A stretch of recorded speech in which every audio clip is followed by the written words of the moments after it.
Faces dropped on another edition of Soccer Down here. It is a Thursday. We're taking your Thursday thoughts on a lot of things. We have an MLS schedule now to talk about. We have a game from last night to talk about with the US U23s falling 1-0 to Mexico. Meaningless. We'll talk about it, though. We have the U.S. playing Jamaica today. Kind of meaningless, but not completely. We'll get into it. Lots of other things on the board to get into. It's Thursday Thoughts, so if you guys have thoughts, you can share them with us, and it can go in a million different directions. And that's what happens sometimes on a Thursday. This will not be a 3-hour show today. It will not, because we're back at 6 o'clock with our live tour edition from the Lost Druid in Avondale Estates. You can join us, get there early. It is a smaller venue. It is a very cool venue, but capacity is limited. So if you want to get there early, especially with the weather looking like it could be. Make sure you get a good spot inside. If you can't join us, that's okay. You can watch on Twitch, twitch.tv/soccerdown here for the podcast, folks. The rest of you are already on Twitch and you're watching right now. You can come back at 6 o'clock. There will be giveaways as well. Scott from the Flood Project is in the chat right now. He will be letting you know about things going on today. You get there early. There's some specials for you before the show starts as well. So looking forward to it. I'm sure the conversation from this morning will continue because everybody, especially John, was really jacked up about the schedule. All caps, MLS schedule. The schedule is out. It's like Navin Johnson, Steve Martin's character in The Jerk. The new phone books are here. The new phone books are here. The schedule's better than the phone books. This is the kind of publicity, that random publicity that can make a man. Yes. You're excited about the schedule, John. Tell us why. We have a schedule. We're to this point where we have games. We have a full schedule. There's no waiting. You know what your dates are. You can get your travel squared away. All of that kind of stuff. It's optimism is renewed across all of MLS. Everyone knows where they're playing. Everyone knows that the East is going to be a grinder. Everyone knows that the West, is going to be the same to a lot of degrees. But we've got dates. You get your travel squared away. You can sit there and plot your opponents and all that kind of stuff. Like I said, it's just optimism renewed. It's like the first day of spring training in baseball season, where it's like, okay, pitchers and catchers report. We're past that with MLS. You've got a schedule. You know who you're playing. You know what your stretches are like. You know that 7 of 9 that's there in June and July is going to be a grinder, but then you've got 7 of 9 at home after that. So there's just a lot of different things. But bottom line is the new phone books are here. The new schedule's that much closer. It's a lot better than phone books. Sell it to me. You're the guy who does the live reads. I know it's early in the show, John, but come on. It's a good thing that we have a schedule. It's not a tongue-in-cheek thing. No, not at all. Okay, then. We know what it looks like, and we know the format of it. And I think that's one of the most important things, is it is different. And, look, there's reasons why. I mean, I don't think this schedule was made up starting yesterday morning and then released at 4 o'clock-ish. These things take time. And as we've seen, things can rapidly change when it comes to the pandemic we are all still living in.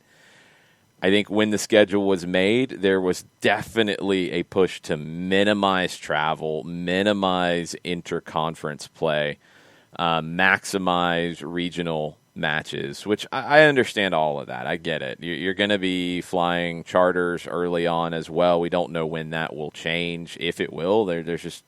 There's a lot up in the air as we get to June, July, August, and past. We don't know, and you have to be careful.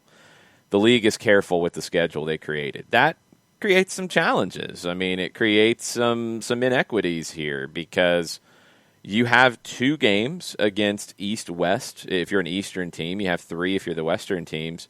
And you're not going to do those to try to balance the strength of schedule. You're going to do those to make sure big teams are playing big teams because you want those games on national TV, and you got a bunch of games on national TV and big national TV, not just, okay, it's cool, it's on FS1, it's on ESPN, this is good. No, it's on ABC, it's on Big Fox. These are big things. You need big games for those slots, and the league has to do that. What does that do? It makes the schedule for bigger teams more difficult because they're not playing lesser teams in the other conference. They're playing fellow big teams. It's just the trade-off. I swear to God, if I hear the word Supporters Shield this year, I'm going to strangle somebody. No. Don't be that guy. You were the one who didn't want Philadelphia to get the Supporters Shield, weren't you, Jared? You didn't want them to actually get a shield. Was I? The way you just said that, it sounded like it. I mean, you're going to have to say Supporters Shield at some point. Somebody's going to win it. Yeah. Somebody's going to have to. It's just... the thing is, we've talked about this for years, that as you shift the schedules like this, it's not going to mean as much as it did. Bingo. It's not that you can't hand it out. I'm not going to give it a fraction of the weight it had, just because of the way it's broken out. And it's fine. It's the way they had to do it. It's a weird time. No, they had to. No, I'm with you. That's fine. Like, yes, I'm with you. Like, somebody's still going to win it, and they're going to get their trophy. It's not as meaningful as it used to be. I don't want to hear about, the Supporters Shield is the trophy that really matters. No, the yes. MLS Cup. No. No, miss me by 8 miles with all that. That is 100% correct. It is, even in the year with a minimized U.S. Open Cup, the Open Cup trophy is so much bigger than the Supporters Shield. I've always felt like that's been the case, because even in 2017, 2018, when you were seeing records set and the Supporters Shield race was a fascinating one, you still weren't playing a completely balanced schedule. We went round and round about it with Atlanta United's schedule in those years, where you'd go to all the Cascadia teams in the same year and they'd all come to you in the next year, and it felt like, you'd have one year that would be easier than the other just because of the travel that was required. Now, even without the pandemic effects of the schedule, you're going to have less of a balanced schedule. This schedule is very unbalanced because, look, it has to be. That's why you have the playoffs. So the MLS Cup is the biggest trophy in this league, bar none. There's no question about it. I'm with Jarrett. Miss me on the Supporter Shield's the most important trophy, especially this year. It is a trophy, and it is something that, does help you when you get to the postseason. But you could have a much easier schedule, and some teams will. And that's going to be the case forevermore in MLS, as long as you're playing any kind of a format that resembles anything like this. Because we went through it in 2020 when the schedule came out before the pandemic. It was the same conversation, except larger, about those big teams playing big games cross-conference. Atlanta United had more difficult matches than some other teams did, because you wanted to have them on national TV. You wanted them to have those showdowns with LAFC or the LA Galaxy or Seattle. You wanted those games. You scheduled those games. Vancouver didn't have as difficult of a schedule. That's going to happen even going forward. This year, it is wildly exaggerated. There are a few stretches that are really difficult in this one for Atlanta United. There's difficult stretches for everybody. It's just the nature of schedules. But for Atlanta United, there are definitely some that are tougher than others. Was there a stretch, John, that jumped out to you as the most difficult? Most difficult? I look at the 7 of 9 from late June through the early part of August, where it starts out at NYCFC in Harrison. You're back home with the Red Bulls after 3 days of rest. Then you're at Chicago, at Nashville. You come back home, even though you got 8 days off. Then you're you're at Cincinnati. You come back to play the Crew. Then you've got the 3 to finish it up at Orlando. Then you're going to play Montreal, and then you're at Columbus. But then you come back after that, and you've got the 7 of 9 at home. But I think that stretch for me was the one that stuck out. That's 9 games that you've pulled out? 7 of 9 on the road, yeah. Okay. At least you get NYC and Harrison and not in the bandbox. I'll take changes that a little bit. God only knows what NYC FC looks like at that point, depending on how Ronnie Dyla has them playing. But at least you're not in the bandbox and you're in an actual functioning soccer field. Yeah, one thing that we went through with the Discord last night was the extra rest conversation, because there's been times when You've had teams playing midweek, and then they go and play somebody on the weekend, and their opponent didn't play in the midweek. That does happen once, and it happens with Miami, where they will get extra days, 3 extra days rest when they face Atlanta. But then it turns around later in the year where Atlanta gets 3 extra days rest against Miami. So, okay, take that. It balances out. Everything else is about the same in terms of the midweek games and making that work. There's a couple, weird things. You've got a Thursday game in Nashville. You've got some Friday games. Like, there's some things that are a little tricky in it with that. But, Jarrett, what about you? Is there anything that jumped out to you about yay or boo when it comes to the schedule? San Jose ain't on it. Jeez. I'm mad. I honestly, I get why they had to balance it this way. They did the best they could, given the situation. Usually, we'd already be knee-deep in games. It's a weird year. We're still in the middle of a pandemic. Nothing rational will stop the hurt of my heart that I don't get to see a drunken blackout between Atlanta and San Jose. The other one that's interesting to me is Atlanta. Atlanta doesn't play Austin. It's really weird to have a new team in the league, and we won't see them until next year. Yeah. I get why they built it the way they did. Atlanta, Seattle, and Atlanta LAFC are going to draw. Those will be a lot of fun. Rest of it, I like that it's not as like pod heavy as it was last year, which I don't think you were ever going to recreate last year's insanity when you did a post MLS's Cup, MLS's back schedule where you're playing like the same 4 teams over and over again. You'll see these teams, but I'm glad we get to see the rest of the East, and you don't have to just turn on ESPN Plus and catch somebody playing someone else. So I like that it's branched out, but this is going to be a problem if MLS keeps putting expansion teams in. This is going to be a problem that gets worse and worse. Of how do you balance who everyone sees? Because it's not like there are 18 teams where you can see everyone, twice. Maybe somebody 3 times and somebody else you only see once, that sort of thing. The more teams you put in here, you want to play 36, 38 games, it's going to get to the point where you're not going to be able to see everybody and have anything resembling a balanced schedule. But it might be kind of a precursor as to what we're looking for going down the road. It may not look exactly like this, but I think this is kind of where it's going as you put more teams in the league and you're trying to keep it relatively balanced. I'm not worried necessarily. I mean, you mentioned the Miami thing with having the day's rest. I'm not as worried about that. We've seen that kind of go either way with teams, whether they've got rest or not.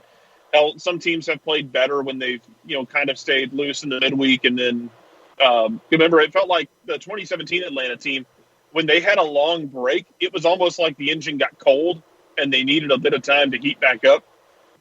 Maybe that midweek game will, maybe it's not as detrimental on a one-off situation where you're just doing it once where you're playing a midweek and someone's not, and then vice versa. I don't know if it's as detrimental as everybody may throw their arms up and feel like it might actually be. But I'm sad we won't get to see some of the Western Conference most of the Western Conference teams who play against Atlanta, but I get why they had to do it the way they did it. I'm just emotionally broken by the lack of San Jose in my life because nothing felt more 2020, 2021 than we should see if we can top some insanity. And Matias Almeida and Gabriel Heinze going at it feels like the right mixture of beer and liquor for that to get really dumb. Got to save it for an MLS Cup then. That's the only way to make it work, right? Bless you, you sweet summer child, if you think San Jose is going to make MLS Cup. No, they're not. That's not going to happen. They'll have their seat allotment. Maybe a random Open Cup draw. Look, you're not going to play everybody anymore, though. The ship sailed. That ship sailed last year. I mean, remember, I know it's easy to forget it because of, pandemics and such. But last year, you weren't going to play everybody. The schedule format had already changed to where you were going to play everybody in your own conference twice, and you were going to play the rest of your 34 games against teams from the other conference, but you weren't going to play everybody because you were going to play 34 games. The math doesn't work. You add more teams, you're going to play less games against the other conference if you play everybody in your own conference twice. The league's too big. You're not going to play everybody twice around the league, or you're going to be looking like a crazy Brazilian season, and it's going to be madness. They're going to have to figure that out and what works the best. I think if you get to 32 teams, you could be looking at a division inside a conference kind of format, and that way at least you play everybody, but you play your division teams twice. I don't know. They've got some things to figure out. You're at an odd number of teams this year anyway, so it's a very odd year. You do have a lot of games on national TV, and that's going to be a big, big thing for the league going into a year that going into a season where I think you're going to start putting feelers out. You can't really do negotiations about the next media deal. If I remember correctly, you can only do that a year from the deal expiring. It expires at the end of the 22 season. You need to make as much as you can with these national games. And that's why they're stacked up the way that they are. I mean, opening weekend, Fox, you've got LAFC and Austin. ABC, you've got Miami and LA Galaxy. You've got Orlando and Atlanta on Unimas, which will draw a really good rating on Unimas and TUDN. Week 2, you've got San Jose and Dallas on Univision. Week 3, you've got Houston and LAFC on Univision. They're picking markets for those Univision games that are important and that have drawn well for MLS, but also draw well for the local Univision affiliates. You've got the Dallas-Houston game in Week 4 on Univision. Then you've got the LA Galaxy-LAFC game on Big Fox. You've got Miami and Atlanta on ABC. And you've got Portland-Seattle on ABC. You've got games that are going to maybe draw in the neutral. And that's the number one thing for this league in 2021.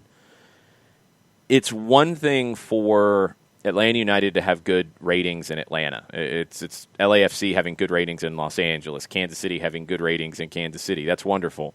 What the league has to get to is what happens with the NFL, where you watch the Falcons because you're a Falcons fan, but you watch the big Sunday night game because you're a fan of the league and it's a big Sunday night game. You're going to watch that. That became destination television if you're a fan of the NFL. MLS needs to find a way to make Atlanta fans excited about Portland, Seattle, and watch it on ABC, and watch the Galaxy LAFC, and watch Galaxy and Austin on Univision. You've got to get those points growing for the league, because that's what's going to move the needle on the big ratings, the important ratings, the ratings that everybody points to and says that MLS is not great. It hasn't dipped like some other leagues have, but you're coming from a much lower number. If it dipped, you'd have a bigger problem. It hasn't dipped. It's been like very steady or a little bit of growth. You need bigger growth. You need the Galaxy LAFC game in Week 4 on Fox to pop up a number. You need Portland, Seattle, and ABC that weekend to pop a number. You have two games that pop a number in Week 4. You can then put out a lot of press releases and say, hey, look at these numbers. Look at what MLS is doing nationwide right now. The league is growing. Hey, guys who are thinking about cutting checks for us in a year, keep up with us. Like, that's what the league has to do. So if that's what your schedule structure is, to make sure you put Seattle and Atlanta on Fox in Week 6, that's what you do. That's what you have to do. It's for the good of the league going forward. And you got the storylines out of the blocks. Austin in Week 1, LAFC, obviously, it's a lot of folks look at them in the West as someone who's going to be a contender. It's the Will Ferrell and McConaughey. Yeah, I know that'll get focused too. I would imagine that both of them will be wearing IFB. They'll be wearing earpieces and microphones for the entire time, so they can get that the banner going back and forth. Inter Miami and Galaxy, that's the Beckham Bowl. Orlando and Atlanta, rivals. Get these rivalries, get these storylines, get all these stories out there out of the blocks to draw in that casual viewer, or the viewer that is hardcore for one team to get them interested in the others. You can get that momentum with these 16 games, I think, that are squared away in this first handful of weeks that are on big networks to really make this big splash in the season, and then hopefully carry that momentum all the way through with this big presence that you're starting off the top. 37 games on national network TV. That's ABC, that's Fox, that's Univision, and Unimas. That is the most MLS has ever had. You gotta make the most of that if you're the league. Jarrett, you can probably speak to this better than I can. baseball has really changed in this way, away from this, where baseball has become a very regionalized sport. You watch your team, and, it's 162 games. I mean, you kind of get locked into your team, and you don't really watch the big national games anymore. It's the game of the week's not what it used to be, either the Sunday night or the old Saturday afternoon game. Is this something they're talking about? Is it something that baseball is trying to do, or are they just accepting that, look, it's regional and you watch your team and that's it? I'm not sure if it's something they've talked about or something they're trying to do. I know they moved the Saturday game to Saturday night, which I never liked because one of my favorite things as a kid was we would play Saturday morning baseball games, come home. This Weekend Baseball would be on at noon. Yeah. And you'd have a 1 p.m. first pitch for whatever game it was. That was always great. And then they moved it tonight. Sunday night baseball is and will stay kind of a thing, at least for me, but I might not be a good representation of the casual fan demographic, because I'll still tune in for Sunday night baseball. Tuned in a lot more when it was John Miller and Joe Morgan back in the day, but that's neither here nor there. It is regionalized, and a lot of, I think, has to do with the way the TV contracts are done in baseball, is that each team negotiates their own deal, and the amount of money is staggering. Like the Braves were locked in when Time Warner owned them. They locked into a really bad deal. And I think they ended up extending it to try and get a little more, extending it and getting a little more money out of it. But there was a bubble about TV baseball deals that were team specific, and you had an obscene amount of money rolling into teams like the Dodgers and the Phillies and the Yankees, and it is a different animal. I don't know what baseball's plan is in terms of putting stuff on a national broadcast. Aside from that, I mean, you have the MLB at bat. You have the app. You can just pull up and watch any game if you've got a subscription to it. Which if you have T-Mobile, you can get a subscription. Next Tuesday they'll shoot you out a code, and you can basically get a full year and stream any game you want outside of your market. And the same problem every league does, and I despise it, and I get why it happens. I still don't have to like it. You can't watch in-market games. Right, the blackout. Yeah, you're blacked out still. Baseball's in a weird spot, and I think we've talked about this before. It's baseball's going to be real damn interesting in 10 or 15 years when the old guard starts to fade out, and baseball has some decisions to make about what it wants to be. And even on the TV side, they're not getting picked up by NBC like it was in the 90s or CBS.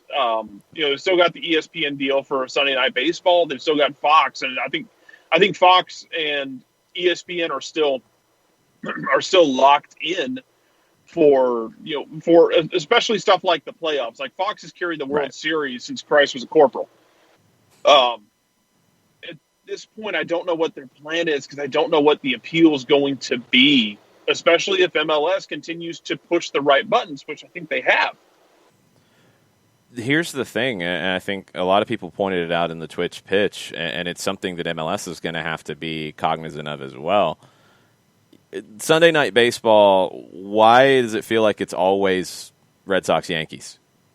Because it is far too often. Because it's ratings and matchups, and that's what they're trying to do. Sure. Oh, no, that sounds great. Dodgers and Giants. No. That's wonderful. It's ratings. It's matchups. Sure, John. But what happens when then you can't have the Red Sox and Yankees play every time on Sunday? Nobody cares about the other teams. Mm-hmm. MLS has to be very careful of this. It can't always be Galaxy and LAFC. It can't always be Seattle, Portland. It can't always be Atlanta, Orlando. You've got to spread it around a little bit. That's the important thing to draw a national audience. The NFL, yes, there are teams that are headliners, of course, but it feels like it changes up more than it does in others. NBA does as well, because NBA is based off where the stars are. And when the stars move, then a new team becomes a team that's going to get the national pub. MLS needs to make sure that it doesn't exclude the rest of the league, because then those national games don't matter, because you don't know the storylines. Red Sox, Yankees, that's wonderful, but now you're getting to the point that it's overexposed. Yep. And it's not special to see that on Sunday Night Baseball, and it's hurt your franchise. Because people then are like, well, I don't like Sunday Night Baseball. They shows Red Sox Yankees. Well, they've only got it twice this year. Yeah, but it's always Red Sox Yankees in the previous years. That's how people feel. Mm-hmm. And then you don't tell the stories of the other teams in the league. And then people say, well, I'm not going to tune in. I'll watch something else. MLS has to tell the stories of all the teams because there's stories for all the teams. Absolutely. Some stories are going to be bigger than others, and you have to have stars. Like it's walking a line here because you don't do the decentralized, no team is bigger than the other, everybody's the same, because they're not.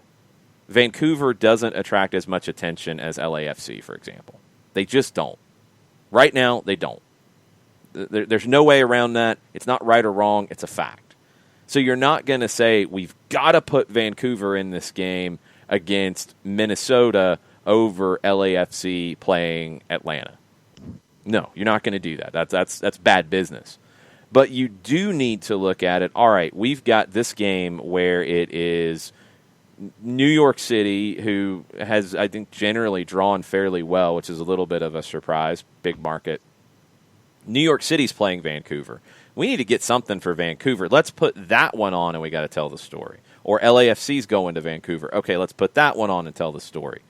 You're going to focus on your big teams. You have to. You're going to focus on your stars. But you can't do it to where that's all you talk about and that you exclude everything else, because then there's no reason to watch that game. Because if and when, because in this league especially, you don't have the Red Sox and the Yankees playing every other weekend, it seems like.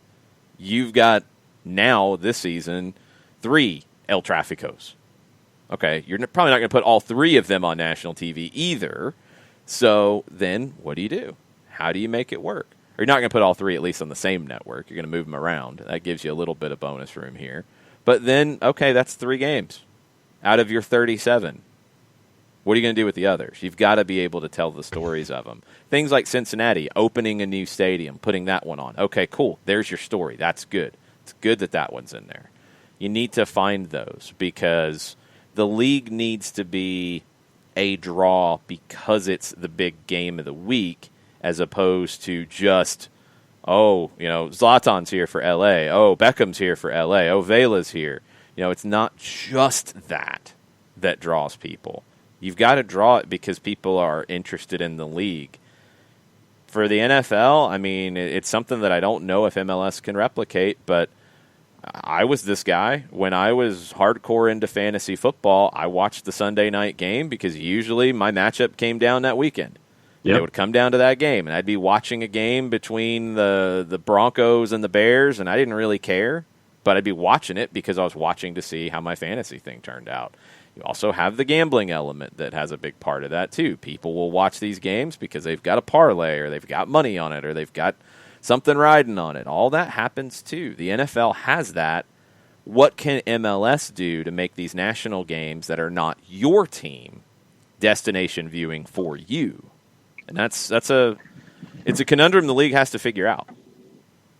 Well, I think it's something that soccer already does better than a lot of sports is telling the story and kind of establishing and building narratives, good or bad sometimes, but about teams themselves and within the season. Maybe it's a matter of frequency of games that and the way that kind of the attitude plays out on the field. I think it's easier to tell a story with a soccer game than with baseball. I don't know what it is. Maybe it's just the frequency. Like I said, maybe it's a frequency. Maybe it's just oversaturation with 162 baseball games. So I feel like it is easier to tell that story with soccer, where you can kind of give people an idea of, hey, here's the Royals today. They're kind of trash, but here you go. Whereas you can pull out I think it's easier to do it with soccer where you can kind of tell the story about the team, about where things have gone, how guys have done. I don't know why it feels that way to me, but I could be wrong. I mean, but that's how that feels, and I'm hoping that MLS will keep everything diverse, get everybody on the big screens, and introduce people to things that you might not otherwise know. Like, you might not really know much about Colorado, and go watch a Rapids game. They can be kind of weird. They can be fun. This season's going to be really interesting for them. One thing I would like to see, I think we've talked about it, I think people in the Twitch pitch and on Twitter have talked about it in the past, so certainly not my idea, but I would love to see them pick up a Friday night primetime game, put it on ABC or Fox, have somebody play Friday night, put it on primetime, put it on over the air channel, and own Friday night, because no one else really owns it. Yeah, I'd absolutely do that. My game of the week, or if you want to even have a double header, I think Univision did this for a little while, where they would do Friday night. And you make it to where the time slot, and I think the NFL did this with Mondays originally and then Sunday night, the time slot becomes the destination. No matter what, there's a big game on Friday night. I would say Monday maybe at the end of the weekend, but you have Monday Night Football, which isn't what it used to be. I think you could still counter-program it, but if you did Friday where there's really not anything, it's not as desirable of a night when it comes to television. Right. But television habits have changed so much anyway that I think a lot of people who hold on to that are going back to like 1980s TV ratings. It really don't matter anymore. Live sports push everything for networks right now. Live events push everything for networks right now. Go look at the largest rated television programs every year, and it's live events. And most of it's the NFL. But it's live events because you have to watch it when it's live. So yes, people record it and watch it later. Not many. And why is it important that people are watching it when it's live? Commercials, advertising, big elements here. So you make it a destination. You say Friday night, 8 o'clock. Every Friday night, 8 o'clock, every week. It is a big game in MLS. I'd be all in on it. And you want to create some that are double headers where you've got one in the East and one in the West, all in. All in on that. That would be amazing. And it's something the league really needs to consider. And it's something that they should try to sell in the next TV package. These are things that you're trying to build to bring in more money in that next TV package. You look at what the NHL makes, and it's right now more than double what MLS makes in the TV package. MLS has to improve the ratings over the next 2 years to be able to draw the money that they want, or have some other compelling reason why people are going to give them a lot more money.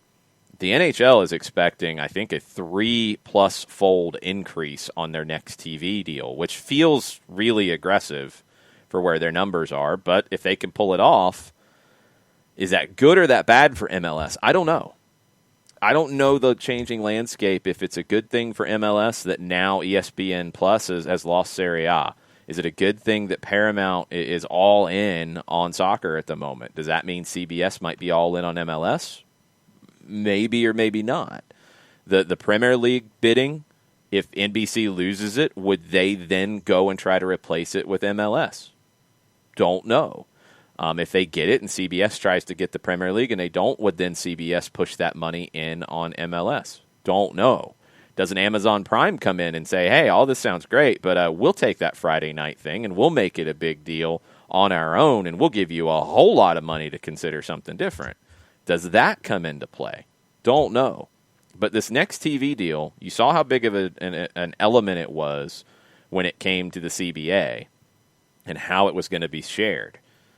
It's a big thing for the league. It's not the biggest thing. It's not a game breaker, but it can push the league forward faster if they do it right. What you do over these next 2 years are very important to getting the deal that you want to get. You're looking right now, just for the sake of comparisons, I think right now MLS's TV deal is $90 million a year, and the current National Hockey League deal is $200. When it goes to ESPN for the new deal, it's up to $400 a year. And I think that where Major League Soccer is concerned, we were talking about making Friday night destination television.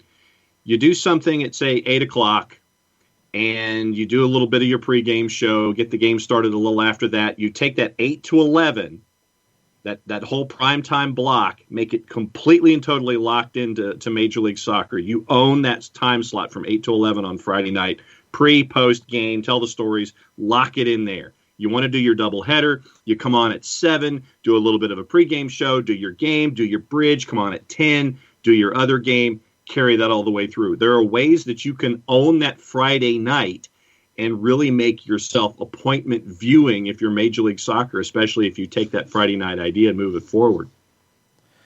Yeah, I think there's a lot of different ways you can spin it, but it's very important for the league to maximize it. And this schedule, I think, has a big, kind of target of maximizing their impact on TV for a future deal. On the Atlanta front, you do have a couple of stretches that are going to be difficult. You've also got some breaks thrown in. You've got more midweek games than maybe you're a little accustomed to. You knew at least a couple more were going to happen. But there's breaks in the schedule because of the double international window in June, an October window that you'll see 3 games played in CONCACAF, and the opening weekend of the Gold Cup, which you're not really taking much time off for outside of that opening weekend because the Gold Cup is in July. You are taking time off in that double window in June that will cover the CONCACAF Nations League semifinals and final. You have, again, midweek games, and it does get a little crowded at times for Atlanta where you're home on a weekend, then you're traveling in the midweek, and then you're back home, or you're traveling again, or it flips around. You've got some tough stretches like that. You've got a few that are going to be a real challenge. You've got, I think, 1 4-game stretch that starts and ends with Columbus, for example, which will be tough. There's some things we don't know. Like, we don't know when Toronto might be back in Toronto. We don't know when Montreal might be back in Montreal. That could affect some of the travel that, maybe is good, maybe is bad. I mean, there's one September 25th to October 2nd. You're away to Philly to start it. Then you're back home to play Miami. Then you're away to Montreal. I would assume by then Montreal is back at Stade Saputo. That's a lot of back and forth. That's a tough week. That's one, and against Philadelphia, should be a very good team in the East. Miami, maybe. Montreal, maybe. Probably not. But a lot of travel that could affect some of that. I think everybody in the league's got some challenges with the schedule. Everybody's got some things that they like about it. I'll be curious from you guys who listen to the show, are there games you've already targeted to, one, go to here locally? I know attendance size, all these things are still kind of up in the air, and it's being worked through. Everything's changing so fast. I think you want to get as many people in as possible, but you don't know what is going to be the safe number. But also, and I've seen people talking about it, are there games on the road that you're talking about going to or trying to go to? Or are you already thinking in that direction now? Seen a lot of people talking about road trips, more than I thought would. But again, everything is changing so fast. I'd love to hear what games you guys are targeting out there to go see. One other thing in MLS that I want to dig into, especially, Jarrett, while you're still with us. How long are you with us? Maybe he's not with us anymore. He ran out the door. Another, 10 minutes, 15 minutes? Perfect, because Matt Doyle posted a piece, each MLS team's breakout player candidate. I like the concept. We talked about newcomers for each team. These are the guys who could break out and become a different level of a player. We'll run through them quick, and there's a few I want to get your take on, Jarrett. Eric Godoy for Vancouver. He's been good, and he's in a team that nobody's really following closely. He kind of gets lost a little bit. Good center back. 27 years old. He's not one of the best in the league quite yet, but he's important for them. If he does break out, Vancouver will be a better team than we think they might be. Liam Frazier for Toronto was Doyle's pick, and he's somebody that I've talked about a lot over the years. I think he's the long-term replacement for Michael Bradley. Does that process start this year? Do you start to see more of a transition to Frazier away from Bradley? Here's one I want to ask you about, Jarrett, and maybe some people would think he broke out last year. Sporting Kansas City, Gianluca Busio. He's going to wear the number 10. Does he become the next U.S. men's national team player you got to watch? I feel like everybody is putting that on him, whether or not it happens. Maybe. Because I feel like there's always flashes of moments where you're like, man, this guy is it. This guy is going to be a problem. And then the inconsistency has always been the thing for me. Like, it's been there, and then it'll just kind of come and go. But I'm going to cross this over to baseball for a minute. It's kind of like Eric Hosmer when he was playing for the Royals. He came up at the same time as Freddie Freeman did. They basically referred to Hosmer as, oh, he's Freddie Freeman, but with power. And you had scouts and talking heads waiting forever for him to just like, oh, this is going to be the year he hits. This is going to be the year it clicks, and he's an MVP candidate. And Busio is still very young, so I'm not saying he's done by any means. I hope he breaks out this year. That'd be awesome. I'm just kind of waiting for it at this point, and I'm kind of getting my hands are going numb as I sit on them waiting. What do you think about Busio, John? I was in the camp that I thought he broke out last year. So I don't know if it's just folks not continuing to look at the Kansas City because they're in Kansas City or for whatever reason. But I thought that Busio had broken out last year. So I'm in that last year camp as opposed to the this year camp. For Seattle, Doyle went with Kellen Rowe, which was a really interesting one. Rowe's been in the league for a long time. He's a good player. He's bounced around a little bit in recent years. If he, I guess, breaks out again, because he's another one who broke out a while back but maybe fell back again, Seattle will be much better. I really worry about Seattle without Jordan Morris. I have questions about Seattle if they're going to play two up top like Brian Schmetzer was talking about. I don't know if Rui Diaz and Freddie Montero is going to be the right combo. What does that do with Nicholas Ladero? Do you play like a 4-3-1-2 where Ladero's in a free role behind the two forwards? Do you play 3-5-2? Kellen Rowe, the thing about him, and I think Doyle points it out well here, is that he can play as an outside back, he can play as a central midfielder, he can play as a wide midfielder. He can move into a lot of different positions and give you solid play, very solid play, and maybe a little spectacular at times.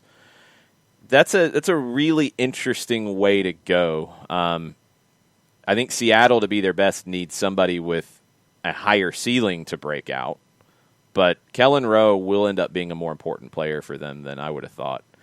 For your beloved San Jose Earthquakes, Jarrett, Marcos Lopez, the young left back who came into the league, struggled a little bit early, was better as the year went on last year. He was a player that, it was a little bit of a surprise that he came to San Jose. If he breaks out, they've struggled defensively.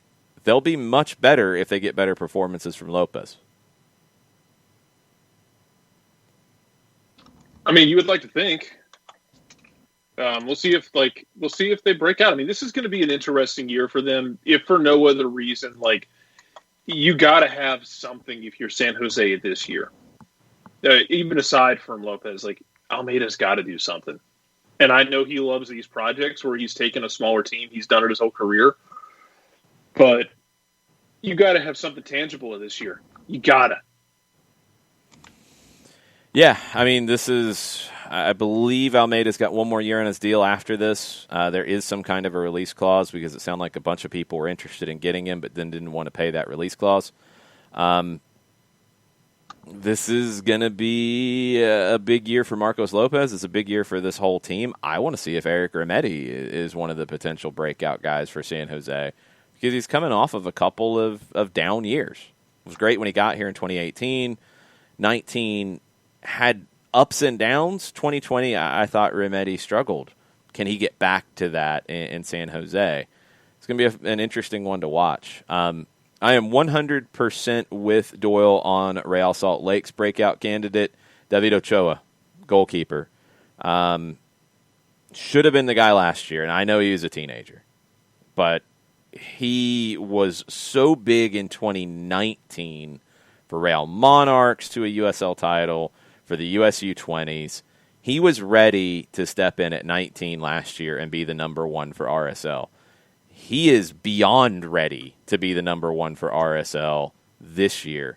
Ochoa is legit, and he could be the breakout candidate for the whole league if he plays up to the level that I think we've seen so far in the qualifying tournament. Exactly. Yeah, that was the point I was going to bring up. If you've been watching the U23s and what's been going on in Mexico, Ochoa has been a standout. I thought he was ready last year too. And all right, so give him the keys, Go ahead and give him the keys now. Let's see. We kind of know what we're anticipating here, but I want to see it now, full blown in Major League Soccer with him between the pipes. Let me ask you this one, Jarrett, because J-Dub asked it in a Twitch pitch. What we said about San Jose, does it mean that San Jose has to win a trophy to have a successful season? Oh, man. That was the reaction of Matias Almeida as well to that question. Yeah, I mean, it's hard pressed, man. I mean, are they going to be in the conversation to get into U.S. Open Cup? Because that feels like it'd be the easiest path. Mm-hmm. And I don't know if they're going to be in that conversation to get into that cup. Do you consider it a trophy if he ends up in the whatever the hell Challenge Cup it is with Mexico that we do now? No, they're not in that. They're not in that. Okay, I've lost track to the all of our Cup, quasi gummy bear cups. Leagues Cup. There's no gummy bears involved in it yet. The Leagues Cup, and San Jose's not in it anyway. So, my God, it's like Squirrely Dan. We're just adding S's to random things. Yep, keep doing it. Let's do it. We'll add Z's next time. But this isn't the late 90s, though. It's true. I don't know if he has to win a trophy. I think you're looking for, if you get to the U.S. Open Cup, you need to be in the semifinal at the very least. Mm-hmm. I like that. And if you get into the playoffs, you need to get past the second round. Let me bring it back a step. Do you have to get into the playoffs for it to be a successful year? Okay. That's what I thought. I think you do. I agree. I totally agree. I think if it's not, I think you have a meeting with Almeida and say, I think we need to see other people. Yeah, if you have interest from other places, if you can't get into the playoffs this year, yeah, I think it's time to go because San Jose is not going to spend more money next year. I mean, San Jose is who they are on what they're spending, and it's not going to dramatically change in the last year of his contract. So if this is the best you can do, and he's done okay with what he's had to work with, it's been all over the map. Last year was a year that was all over the map. So, I mean, you kind of give him a little bit of the benefit of the doubt. They went into a really big tailspin, and then they got themselves out of it. Let's see what he does this year. But I think it's a big year for him. I think it's a big year for the club. I think playoffs at a minimum. Even if they go in and get knocked out in game one, I think they have to make the playoffs. I mean, and here's the thing about it is, what if they start the season in a tailspin, and it spins and spins and spins, and you get to the summer? I'm wondering if they have a meeting and he says this isn't working, and they let him go in the summer to go chase a job if he has one that comes open. Because there will be jobs that come open. Yeah, there'll be jobs in South America. There'll be jobs in Mexico. That could absolutely happen. You go take a job in Brazil. It'll be open in 10 minutes. What? It'll be open again in 45. No. I mean, it will be, but it can only be... That's called a transition. Yeah. We're not ready for the full transition yet. But Damn it. I know. We still got a bunch of MLS stuff to talk about here, Jarrett. But in Brazil, they have passed a rule that you can only fire your coach one time. And coaches can only work for two different teams in a season. If you do make a second firing, you can only replace them with an interim coach from your existing staff. It's really sad that Brazil has to make a rule like that. And it barely passed anyway, like 11-9. They've tried to do it before. This is a step in the right direction, because you don't want to have 5 different managers and clubs firing guys every 4 games, but it's very sad that you have to the actually fact that we have to make a rule. Rule about it. Yes, it's very sad. Matt Doyle did not have a breakout candidate for Portland. He doesn't know. Can we help him with one? No, I mean it's a good point. Like, no, it's not a bad answer. Who is it? Great point. Who is it? I think I'm not mad at Matt at all. I think Doyle's got a point. I don't know. Is it a Bobasi? We've waited for a while for him to break out. Has he? I don't know. Is it? It's not the veteran guys because they've got so many of them.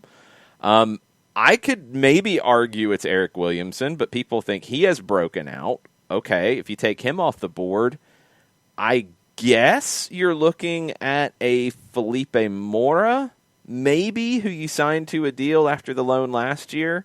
He was good last year. It's just not many people know him. I mean, if you want to go more off the board, you could go for one of the outside backs they signed. You've got the loan from Chivas for Jose Carlos Van Rankin, and you've got the new left back from Bonfield, Claudio Bravo.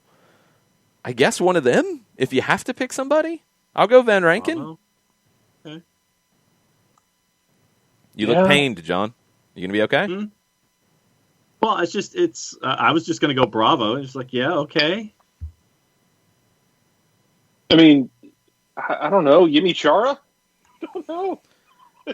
Yeah, I mean, he's kind of broken out already, I guess. It's Yeah, tough. he had 4 goals last year. Portland kind of is who they are. Like, you know what you're going to get for the most part. I mean, I guess the thing, it's not a breakout player, but you're looking to see Sebastian Blanco. Is he back, or is he there? You know, if he's back, then we're having a different conversation about Portland. I still think Portland can be there at the end of the season in the West. Yeah. But they're going to need Gio's back from injury? It's so far later, though. You don't want to mess with him. Yeah, by that just point, because yes. he's Gio. Nishgoda, I mean, he's not coming back to the summer or late in the season, so you can't really even go there with it because you really don't know with him. I mean, Blanco's training now. He should be ready to go day one.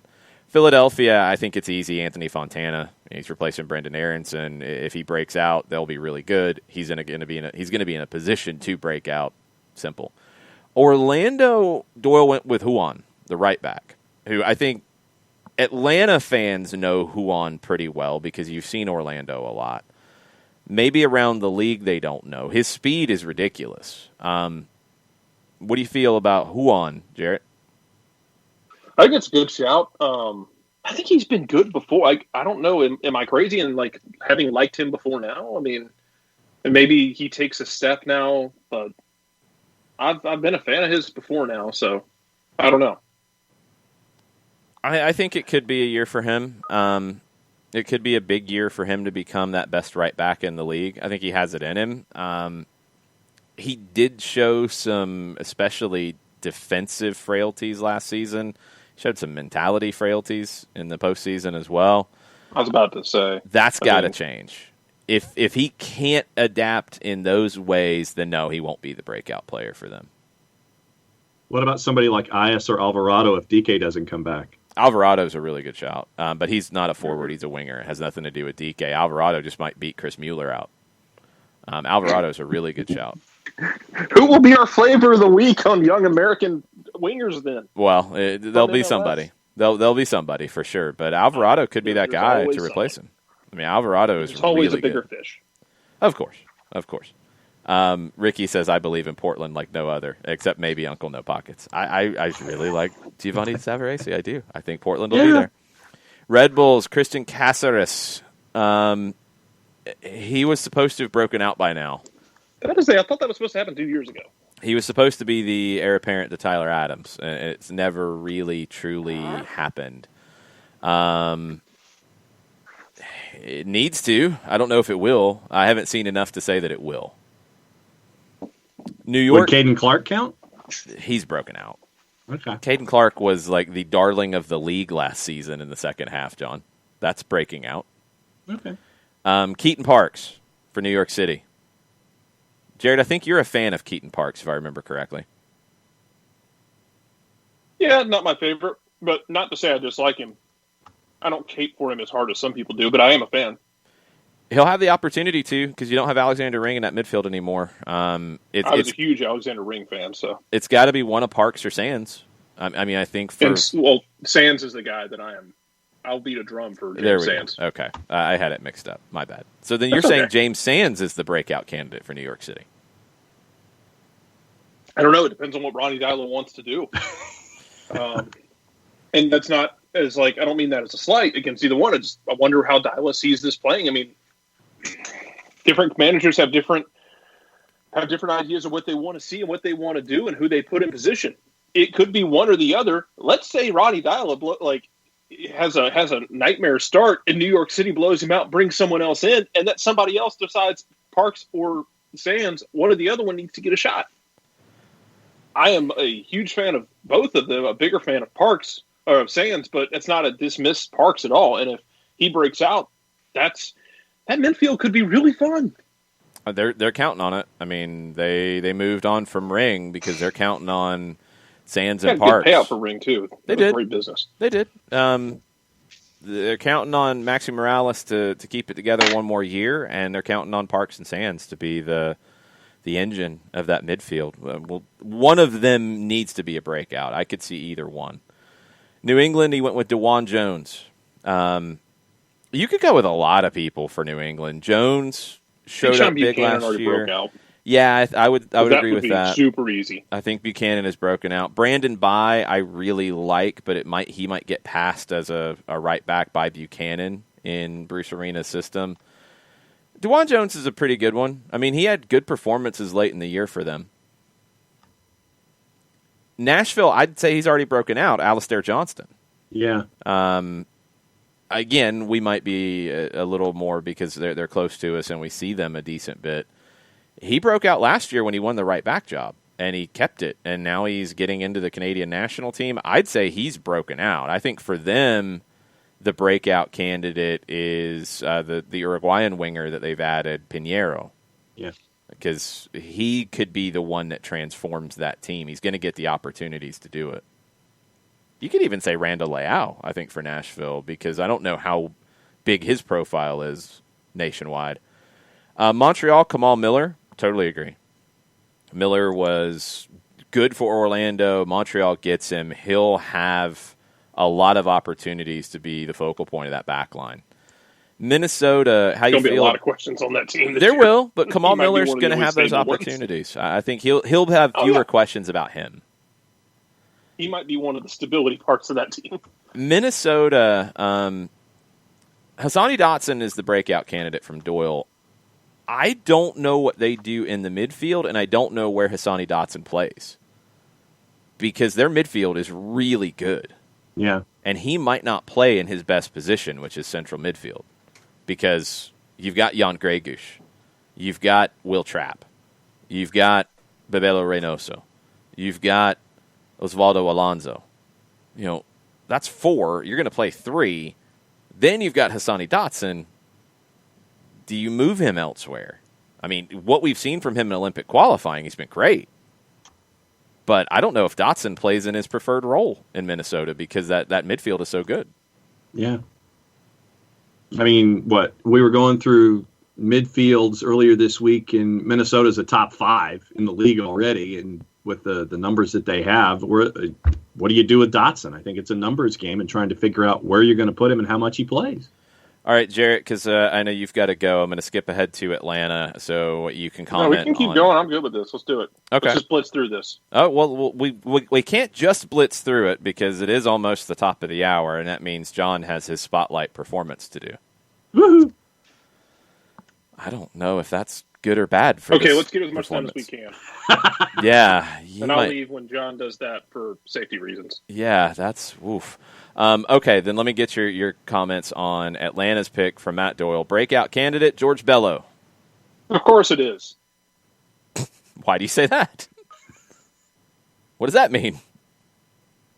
Because I feel like it's you can flip a coin and the coin says Bello on one side and it says Barco on the other side. No. He did make a rule in this that it couldn't be designated players. So he even though he said Barco will have a breakout kind of year, which might have been painful for Matt to say.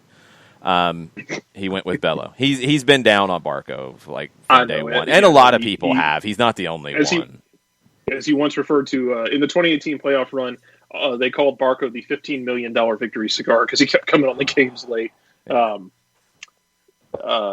Which I think still discounts the work Barco did late in games in playoff, where he was running around like a madman and not letting anyone rest on the defensive side. As far as Bello, I thought he kind of broke out last year, but what about Brooks?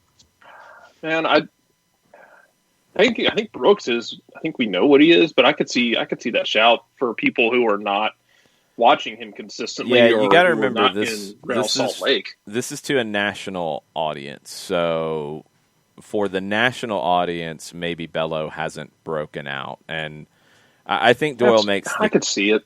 I think he has. I agree. I think he has, but Doyle makes the case. He has the talent to make an a quote. Actually, this guy's the best left back in MLS case by midseason. I think he can make the case now, but yes, I agree with his take there. What's his name out in, I'm sorry, my mind is blanking. Colorado. Sam Vines. Sam Vines. I think you got guys like that who are there with Bello, who I know some people think are better. I think Bello is right there. If he's not with them, he's just behind them, and his ceiling is infinitely higher than a lot of the guys in MLS who are playing that left back position who you're in that conversation with. Yeah, he absolutely can make that. A reminder to people, like Greg Garza wasn't sent to Cincinnati because Atlanta was trying to banish Greg Garza to the Shadowlands. He was sent to Cincinnati because you were going to give Bello the position and give him a chance to be that guy. And then he had his injury issues in 2019. Mm-hmm. Like this wasn't anything like it wasn't anything like we need to get rid of this guy who, played through every separated joint known to mankind for this team. And yeah, we'll throw the kid in there. No, the ceiling is stupid high on him. So it is what it is. Who would be your off the board candidate here for people who know Atlanta United and say that Bello's already broken out? He doesn't qualify. Quickly, Jarrett, who would it be for you?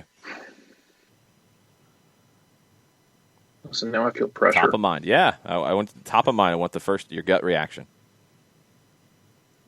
Sosa. Even if people know who he is, I think Sosa becomes I think Sosa's a problem. Sosa becomes a well-known name if he doesn't slip into my favorite position in life, which is becoming the next Carlos Carmona, where he's just so good and you just don't think about him. But you don't want to think about your holding midfielders. You want to know that they're there and they do their job, and you don't want to have to zero in on them because usually you zero in when something goes wrong. John, who is your off-the-board gut reaction breakout player for Atlanta United? Well, since Jarrett took Sosa, I'll take Machope. Okay, that's kind of bold. He might not start much at all, if ever. I know. Well, that's the weird thing is trying to find somebody because I'm thinking like Eric Lopez. I don't know how Eric Lopez fits into this team right now. Brooks Lennon is a good shout. He's got national team experience though, so I don't know if you consider him a breakout on a national scale because people do know who he is. Jurgen Damm, people know who he is. Man, if he gets the starting time, George Campbell's a candidate here. Yeah. It's going to be a weird year because we still don't really know what it's going to look like. Can I throw Emerson Heineman's name into the mix? Oh, yeah. Absolutely. And see, I don't know if he's broken out or not. But I didn't know if he had already kind of, like, people know who he is. Yeah. That if he had broken. I don't hate the shout, though. Yeah. No. I think in this league he hasn't, and I think he could. But he's got to win the job first. I mean, that's the biggest thing is he's got to win that job. All right, Jarrett, thanks for hanging out with us this morning. Appreciate it. Yeah, I'm going to leave. I'm going to get outside quarantine, into a quarantine zone before this starts. You should. There's a big block of lead with my name on it to hide behind. Bye. Yes, you're good now. You'll be safe. It'll be okay. Thanks, Jarrett. All right, John, it's your chance to redeem yourself from a very weird read yesterday. Tell us about our good friend Steve Apolinski. Apolinski & Associates, LLC, proud supporters of everything soccer down here in the SDH network. For wrongful death and serious injury matters, there's only one place you need to go. 3 different ways that you can go there. Start off with the phone.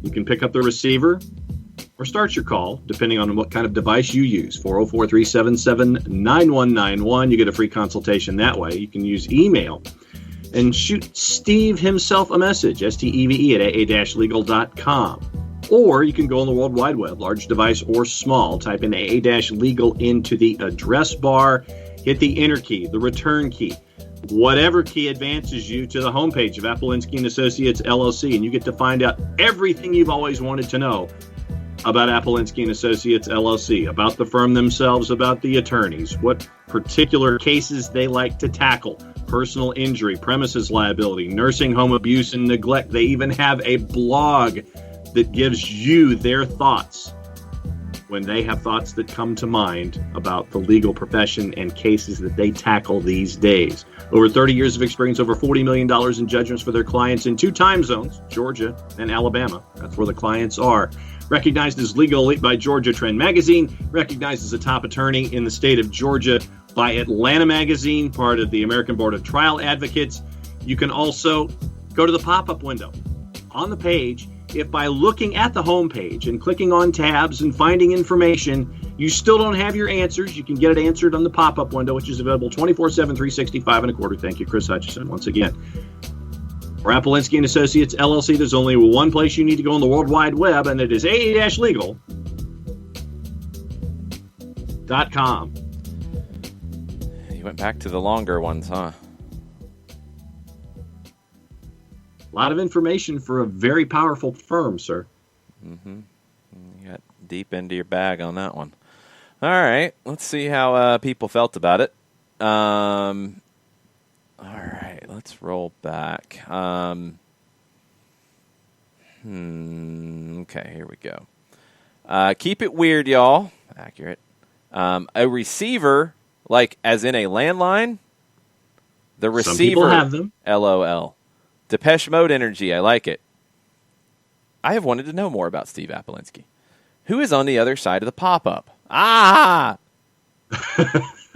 Where are these keys on my small device? Quotes. Approach your telegraph machine. Going for the 3-hour read today, I guess. Long. -2 for usage of antiquated technology. 10, of course, from Alex Basine. Lift up the receiver. I'll make you a believer. Jeez. This is long. I got lost and distracted. A 5? 7, no words. 8.7, just because I need to be nice today. Joe is very nice.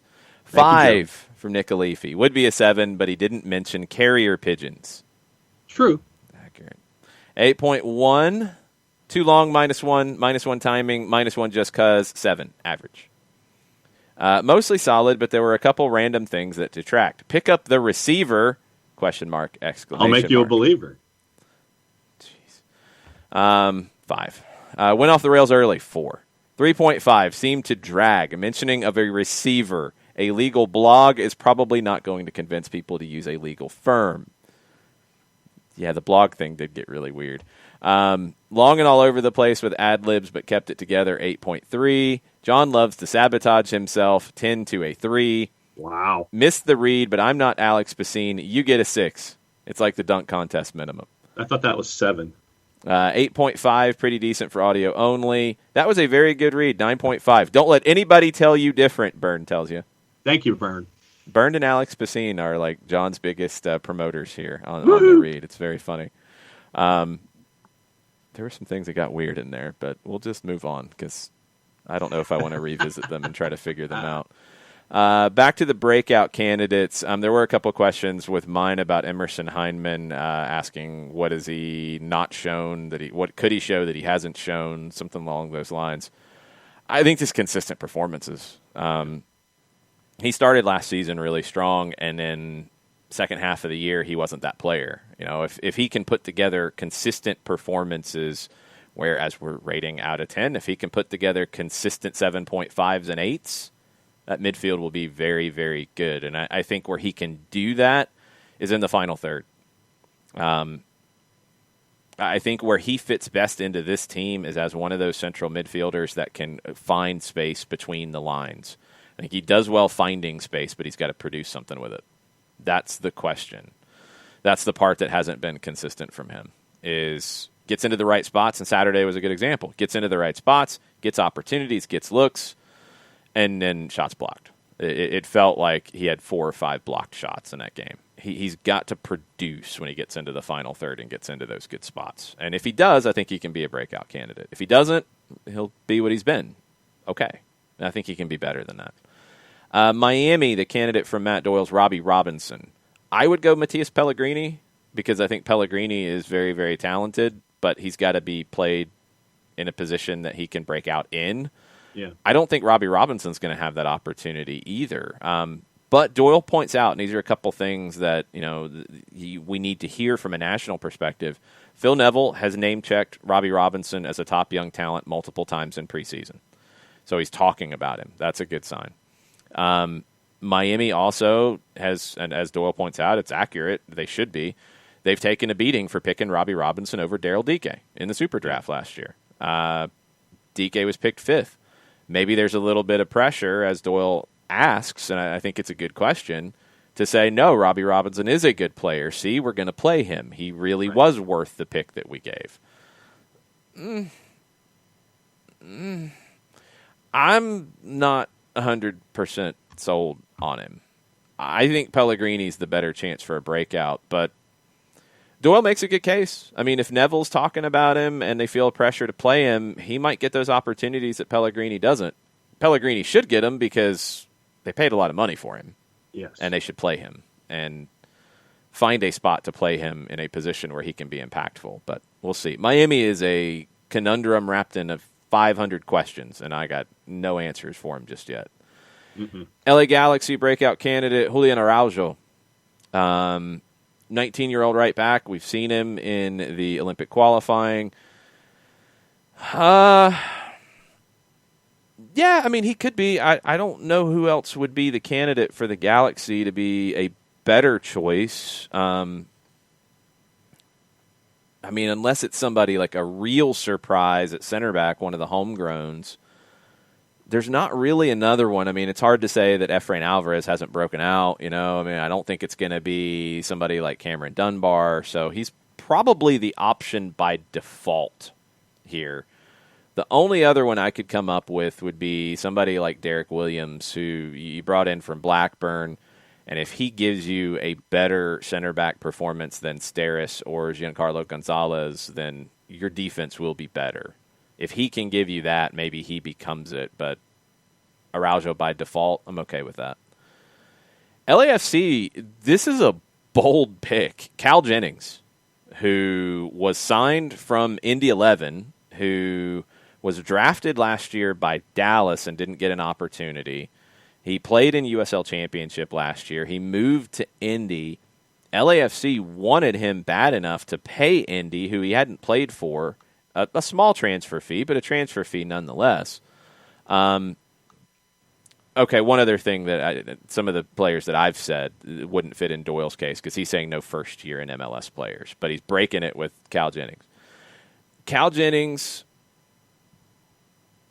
was very highly thought of going into college. He had a good college career, UCF. He didn't get the opportunity with Dallas. There really wasn't anywhere for him to play. He was good in USL Championship, and we saw him play against Atlanta United too.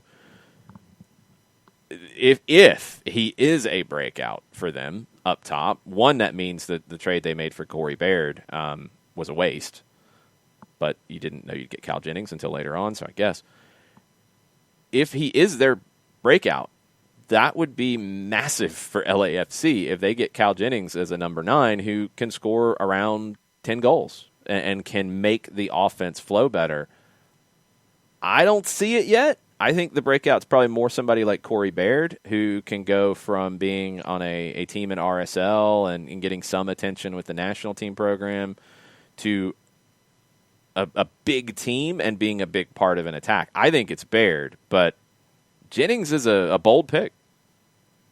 Yeah, I mean, for me, I was trying to think of it in one of two ways, and you went one way with offense, so I'll go the other way with defense. Bringing in somebody like Kim, and with the issues that they've had at the back, bringing in this international player, Kim Moon-Hwan, I figure if these issues are going to be addressed, having someone who's going to be one of those focal points at the back for me, so I went with Kim as the breakout player.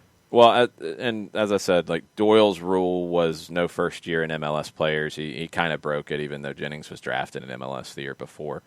Right. Kim could be that guy. He could be for LAFC, but I think it's Baird if they do what Doyle is talking about here. I think Baird is more likely to be that breakout in the attack than Jennings. Right. But they went and got Jennings for a reason, so I want to see what they do with him. I love the Houston pick, Derek Jones. I've been waiting on him to break out.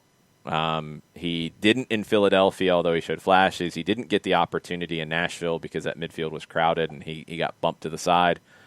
Houston, he should get that opportunity, and Tab Ramos has had him before in the US U20s and really put him in big situations, played him alongside Tyler Adams a lot. Derek Jones has the quality to be a top central midfielder in this league. No question about that for me, but it just has never worked for him. If he is that for Houston, that's a big upgrade in that midfield. And if you get Derek Jones playing at a top level, you have Matias Vera, who is a good holding midfielder, kind of A guy who flies under the radar a little bit, but a good central midfielder that does the dirty work. Jones is the box-to-box. And, you've got Joe Corona in that group now. If it's Corona and Jones pushing forward in front of Vera, that's a good MLS midfield. That's a good midfield, and it frees up Memo Rodriguez to be on the left side and be dangerous, not have to tuck in, not have to play as a 10. That could be really interesting. Derek Jones would be a big one for Houston if they get it. DC, it's Russell Canals. That's Doyle's pick. It needs to be, because they need some kind of leadership. They need him to be what I think he showed when he first got here, when he came to DC. My question is, does he become a right back? He's best in the holding midfield, but he played some right back. I don't know if Adoya Chem is a right back in this league. I don't know if he's a top starter for a good team in this league. DC's not a good team in this league, but they don't get better with him, I don't think. Yeah. Do they try to play Canals at right back because of what he can do on the ball? They did last year. It's a different manager now. It's a different way of playing. Maybe they go away from that. Canals could be the guy. I would go with Moses Nyman as the breakout because he's insanely talented. He's only got about 500 minutes under his belt. And he, at 17, should get opportunities for Hernan Losada. I think it's Nyman because I think Canals might be playing out of position because they have to. Yeah, I mean, I was thinking the same thing with homegrowns, and I was thinking somebody like Donovan Pines, considering how helter-skelter we're anticipating things are going to be for DC United. Hopefully someone at the back will be there to help not have as many goals go in as we're thinking. So for somebody like Donovan Pines, whom we've seen with Loudon, and we knew that there was a lot of promise there. Now that he's with DC United, I was thinking somebody like Donovan Pines. We didn't see Donovan Pines with Loudon last year. I mean, he's broken out to me. Like that ship sailed. If people aren't rating Donovan Pines, then that's on them at this point. He was one of the highest rated defenders in MLS last year. He played over 1,300 minutes. He should be your starter, period. You're going to be missing Steven Birnbaum to injury recovery for a little while, so Pines would be that guy anyway. He should be starting. He should be the first name on the sheet there. For me, he's broken out. Yeah. Shouldn't even be a question. He was one of the best defenders in the league last year. So, DC, or Dallas, I'm sorry, it's an interesting one because he kind of got an opportunity last year to break out, and I would say that he did. Jimmy Maurer. I think the number one spot is his. It kind of fell into his lap with some things off the field that opened up the shirt, and he took it, and he ran with it. And I thought he carried that team and was excellent. Was absolutely excellent. I think he's broken out. Look at Dallas for somebody else. It gets interesting because they bring so many new players through and so many young guys who haven't played a ton. I mean, I don't know if it's going to be Ricardo Pepi yet because I don't know if he's going to get the minutes to do it. You've got the newcomers, which Doyle wasn't considering for this. Could be Tanner Tessman. I mean, he played 1,000 minutes last year. He was good. He's rated, but how highly rated is he? Thomas Roberts is another one who, at 19, spent some time at Bayern training. Does he get the call and get the opportunity centrally? I mean, he broke out before and it was injured, and we don't know what his availability is going to be early, but Paxton Pomacall, that's going to affect Tessman, that's going to affect Roberts, that's going to affect the other guys around him. A guy that I liked in the draft, and Dallas ended up drafting him, he played for North Texas, Nicky Hernandez from SMU. If he gets the minutes, he could be a big surprise as a newcomer, but I will go with Tessman just because I think he's going to get the minutes to do it, and I think Maurer's already broken out. I think he's the number one guy, no question. Yeah, I was going to go with Pepi as you were going with your rundown. I was looking at Ricardo Pepi as my guy. I just don't know if he's going to play enough. Yeah. I mean, he's got to get minutes over Jesus Ferreira, Franco Jara. I don't know where the minutes come from for Pepi yet. That's a question that they're going to have to solve, or a problem they're going to have to solve pretty quick. Columbus, he goes with Marlon Hairston, which is a surprising one because, the reasoning is sound. The reasoning is Harrison Offal at right back is 34 years old, and when does Father Time start to slow him down? It will at some point. When it does, playing right back and an attacking right back in this sense is well suited to Marlon Hairston. And when he's played as a wing back, I think he's been his best. This is a little different. It's not quite a wing back.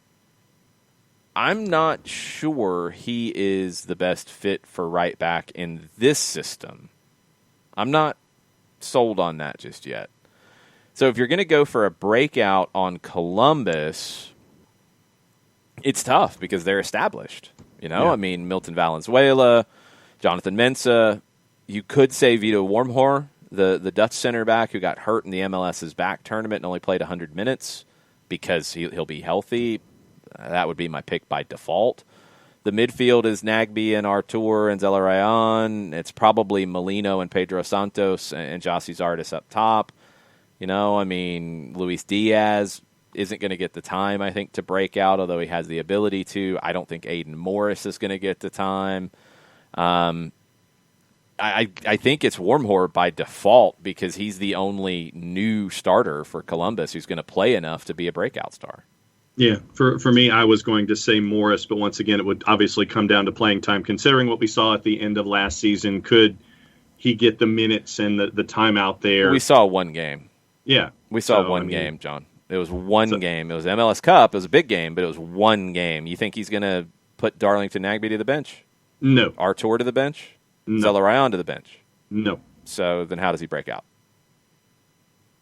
Oh, I don't know. Well, he can't. It's physically impossible, I know. Yeah, he's not putting those guys to the bench based off one game.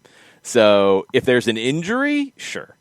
And that's not really where we're talking right now. You don't want that to happen. You're not planning for that. If there is an opportunity, he could. I just don't think he's going to have the time to do it. Jonathan Lewis, Colorado. We've been waiting on him to break out before.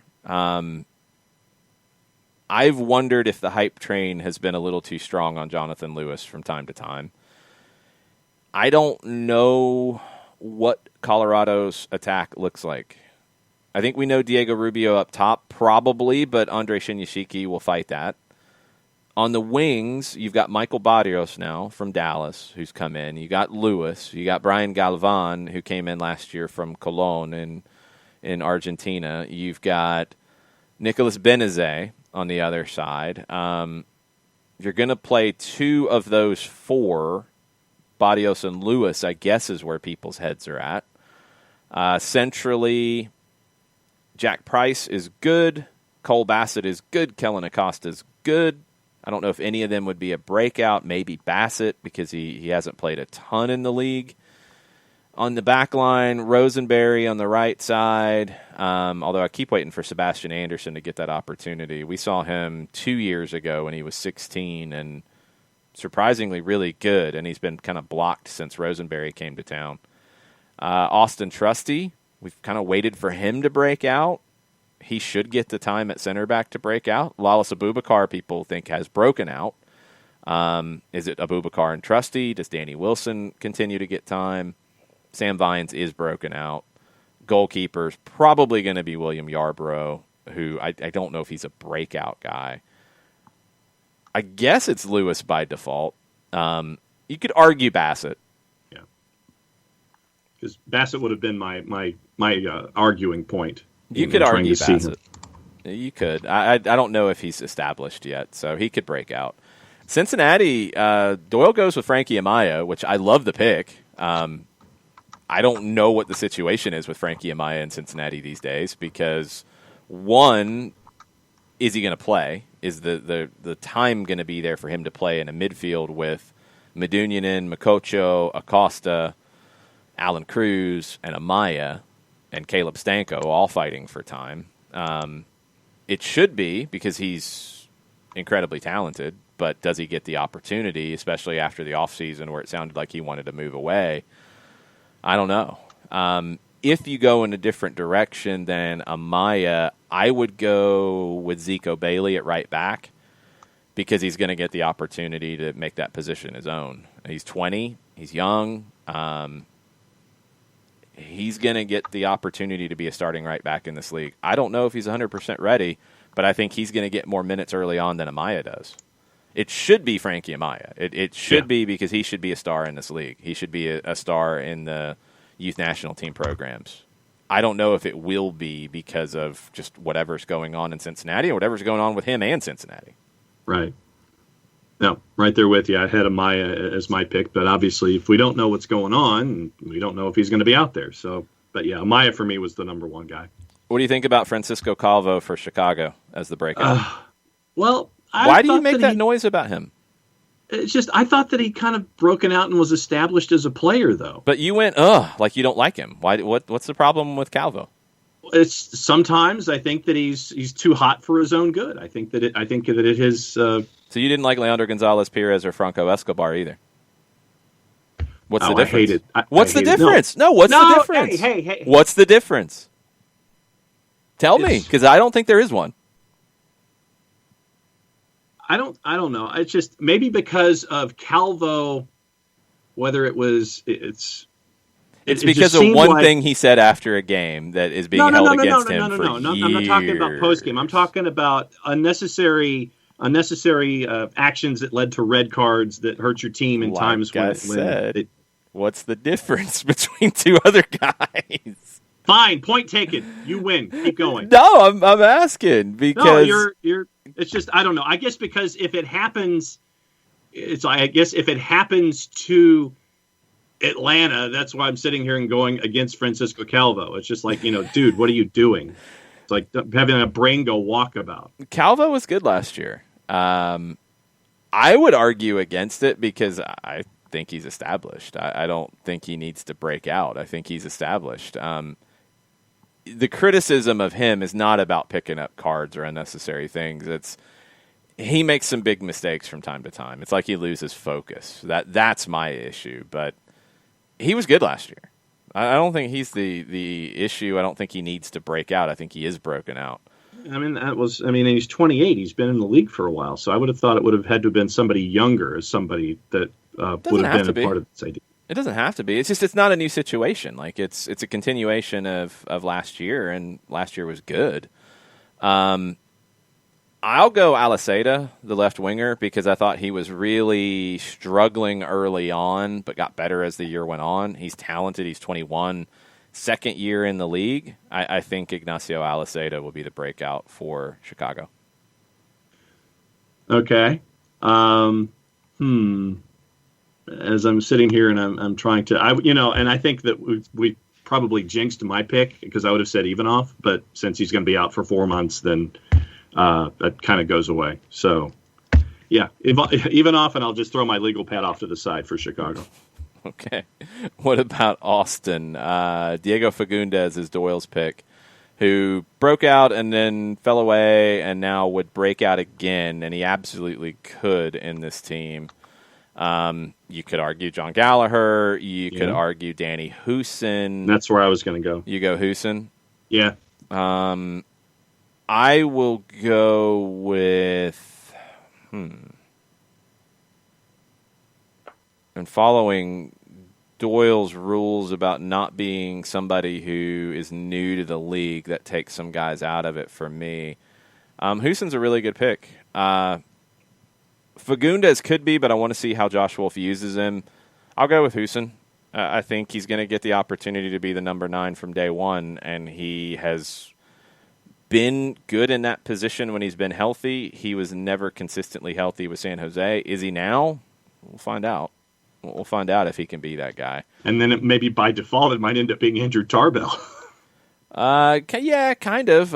If he's the guy, if he wins it. I mean, Brad Stuver's going to fight for time there, too. I think Tarbell's the number 1 going in, but Stuver and Brady Scott are going to push for time as well. It could end up being somebody on the back line because they're going to have a lot of things to do, possibly. Alexander Ring is established. Whoever plays next to him could break out. Is it somebody like Jared Stroud? Is it somebody like Ulysses Segura? Does Sebastian Berhalter get that opportunity? He's there on loan. He's somebody that Josh Wolf would obviously know very well from the time in Columbus. Maybe it's a surprise guy like a Berhalter who we're not really factoring in, but Wolf went out and got him on loan for a reason. Yeah. Maybe to be that one of those central midfielders in the system that would probably look a lot like Greg Berhalter's system because Josh Wolf was his assistant for a long time. All right, that was the breakout players in the league. It's a great piece from Matt Doyle. I love when he digs into stuff. Yes, Ricky Ricardo, I did notice, and I don't know if it is continuing the trolling job, but he is going in reverse alphabetical order, which means Atlanta's last. I noticed that. I guess he's doing that a lot lately. Okay, that's fine. It builds up the suspense. But Doyle, when Doyle does stuff like this, I love his work when he digs into stuff around the league because it goes to what we talked about at the beginning. For the league to grow, if you're an Atlanta fan, you got to know what's going on with the other teams. If you're a Chicago fan, you got to know what's going on with the other teams in the league, not just yours, because that's what will make you consume other things about the league that is not just your team. So when Doyle digs into this stuff, I love it. And it gets some good conversation. There's some that I totally agree with. There's some that I dispute, and we'll see. We'll see where it goes. While Chara is getting crew vibes from Minnesota this season, I don't even know if they'd be a surprise. I just think Minnesota is one of the best teams in the league.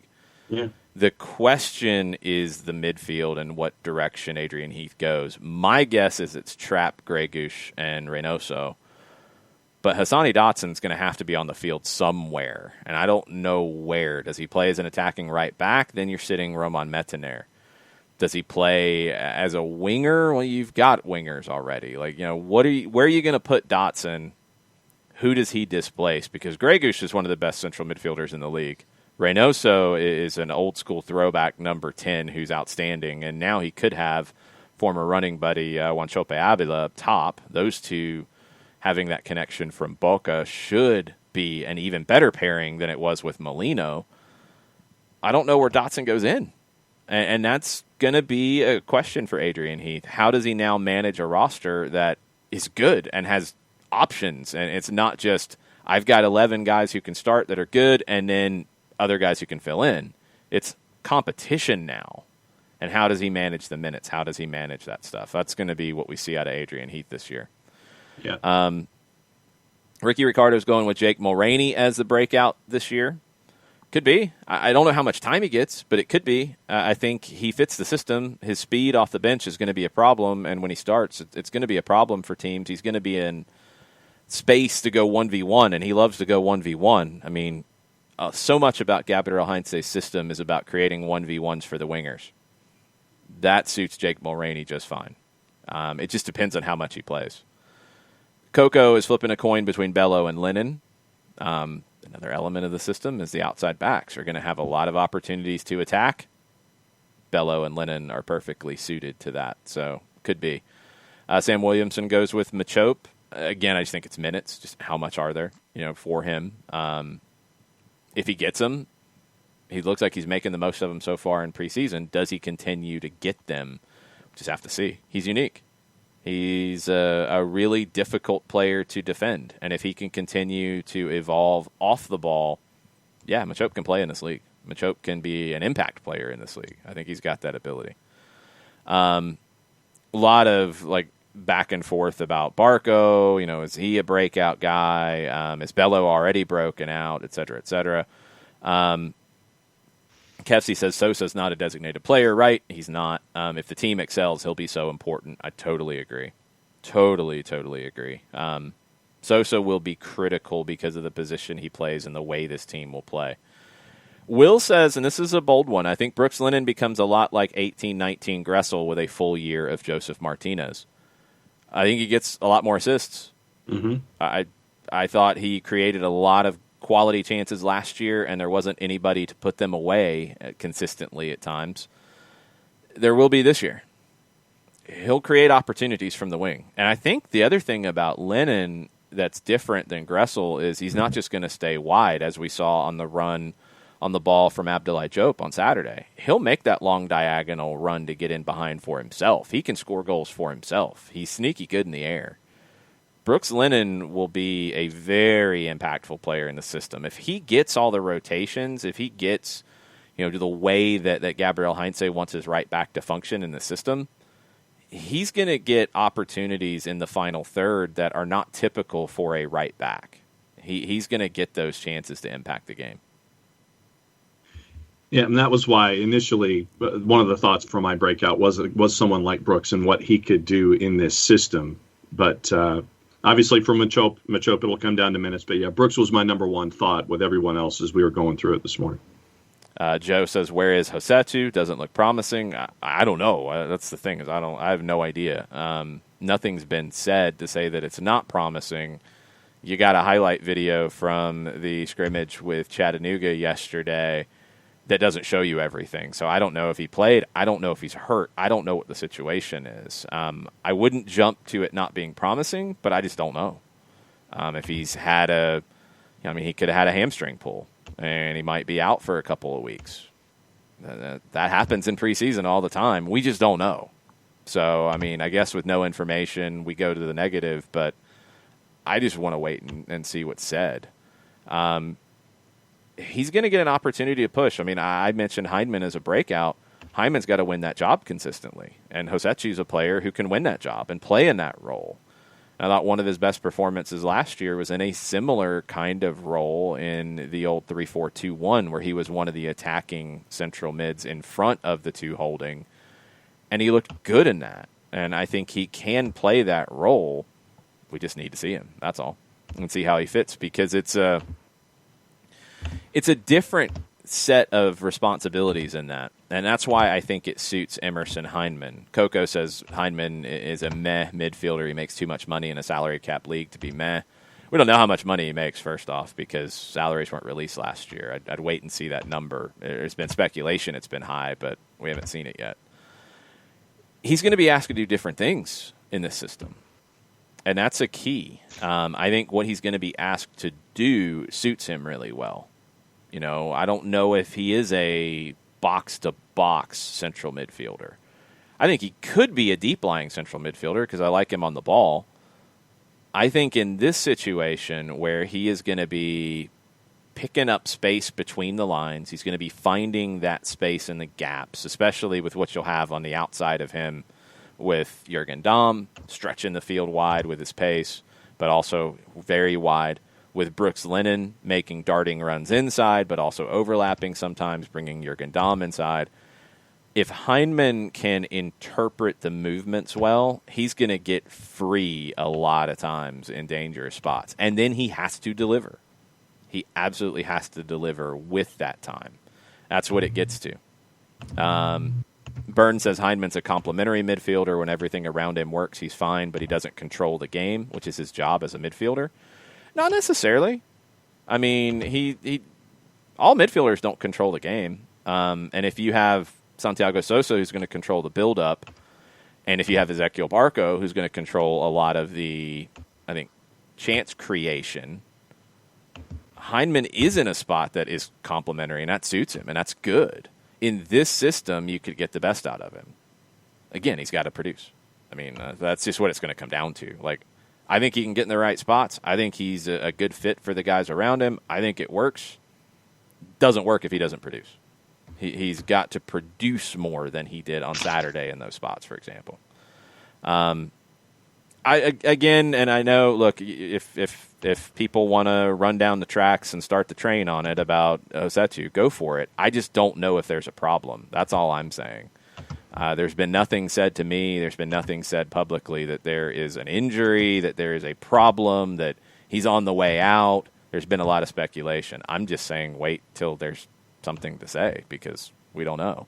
You can't take everything out of what you saw against Charleston on Saturday, and you can't take everything out of the two highlight packages you've seen against Tormenta and Chattanooga, because that's about a combined 5 minutes.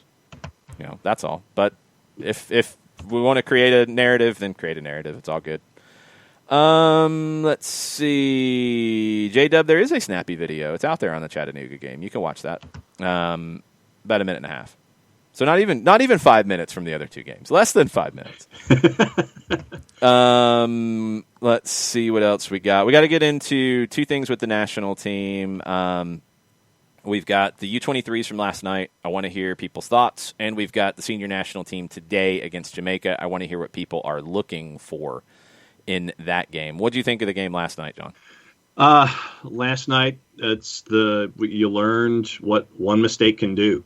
I mean, obviously, yes, the game meant nothing, but just in the context of that 90 minutes, it's the value of the one mistake. And they took Antuna took advantage of it in the 45th, right before the half.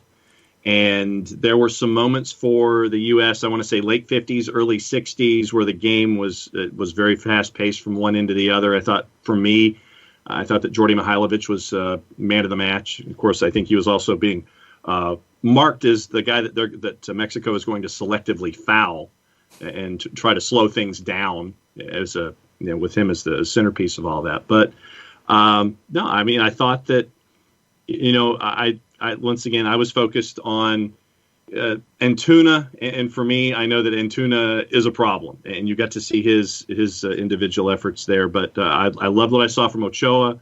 Obviously, that continued, and the chippiness happened late in the match too. And you had a center ref who really didn't start throwing cards until the little argy-bargy that happened in the 84th. But, in the grand scheme of things, like I said, you learn the value of one mistake and trying to work your way from there, and you learn and you just go to the weekend.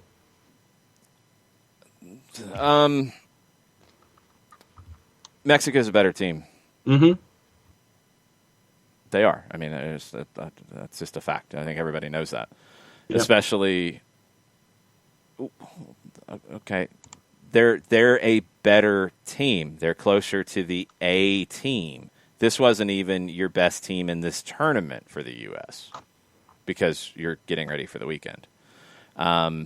Mexico is just a better squad because they have more of their first choice U23 players than the U.S. has. That's just a fact.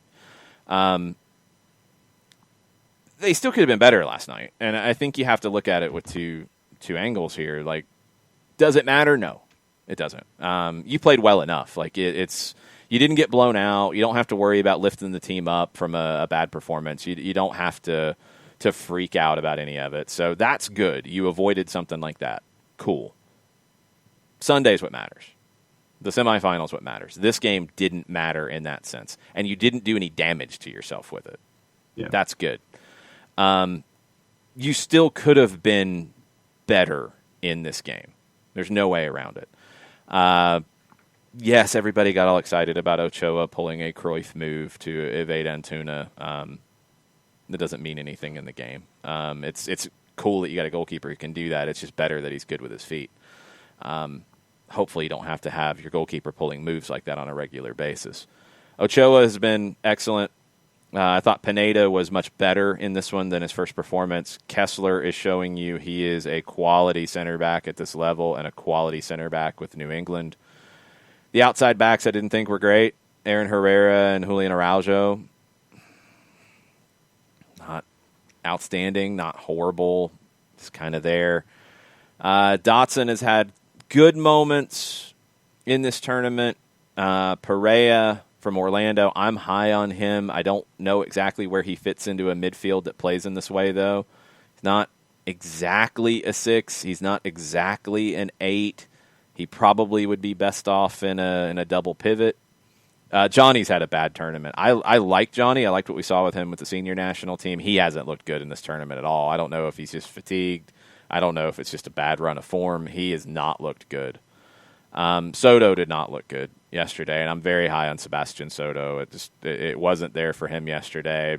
Bofo Salcedo has been about like he's always been. It's like he feels like he's about to break out, and it just doesn't happen for him. Jordy Mihailovic, I think, was good, but yeah, he took a beating. I mean, you're going to try to play through him, and you just keep whacking him and breaking up the play. That's smart from Mexico. Subs, nobody really changed it. I mean, Jesus Ferreira, we know what he is. I think he's the best option up top right now for the weekend.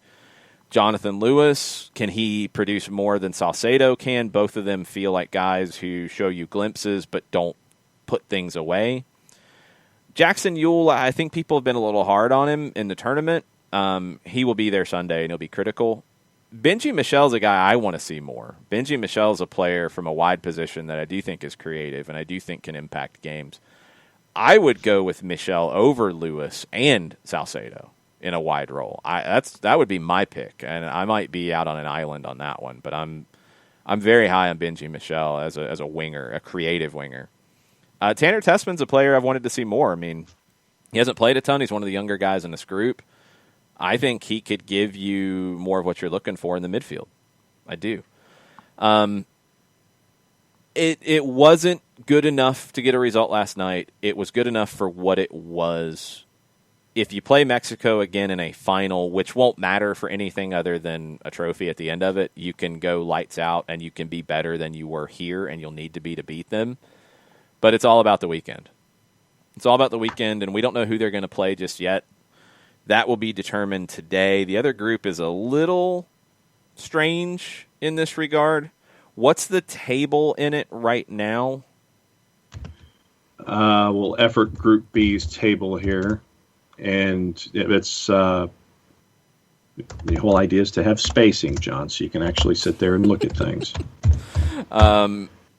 It's Honduras and Canada today, and it's Haiti and El Salvador in the other game. Honduras and Canada are 1-2. Haiti and El Salvador both have an opportunity to get to 2. You're going to play whoever wins the groups. You're going to play either Honduras or Canada. I think Canada has to win. If I remember right, I believe Honduras is in first in the group, and Canada has to win the match to win the group.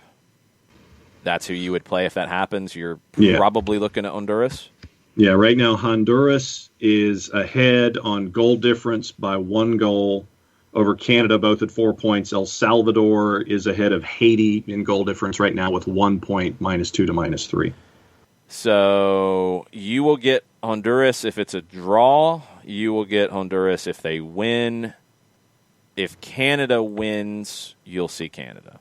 Yeah. That's what it comes down to today in that group. Now, the second place team in that group could get really weird because Haiti or El Salvador, if they flip the goal difference, if there's a winner in that game, if there is a loser in the other game, then you could have somebody get knocked out for that second place spot. So Haiti and El Salvador might be one to watch for absolute chaos factor because both teams have to win and both teams have to score a bunch of goals in doing it. It could be wide open and crazy, which means it probably will be nothing. Yeah, double zeros by the time they're done. Jason Nix is yelling at me. He says, Honduras has me worried about Sunday. That's why last night wasn't meaningless. Jason, it was meaningless. And I'm going to tell you why. You couldn't do anything last night that would risk Sunday. That's why it was meaningless. You want to quibble with dictionary words? Okay. It had little meaning. How about that? Because, yes, there probably is a little bit of meaning in there because you could have beaten Mexico and won the group. There's no guaranteed beat Mexico if you fielded your best team. Jackson Ewell needed the night off. Yeah. There were guys who needed the night off. You had to do that. I mean, I think you go into Sunday now in a pretty good position with where players are. Fitness-wise. You couldn't burn them out in this game and then lose Sunday. Because, I mean, what would have been the worst thing is if you win this, you win the group, you play Canada, and you're out of gas. Or you play Honduras, because, I mean, you could be playing Honduras. Like, that's the thing, is, like, we don't know who you're playing in any other group. You're not playing for positioning yet. That's all. Yeah, but, Jason, like, that's the thing. You had to make decisions. You couldn't go full out for that because you can't do anything that could affect Sunday because last night is meaningless in getting you to the Olympics. It will affect who you might play, but you don't know who you're going to play. If you were in the other group, if let's say the days were flipped and you knew, okay, I'm playing Canada if I win the group, I'm playing Honduras if I come in second in the group.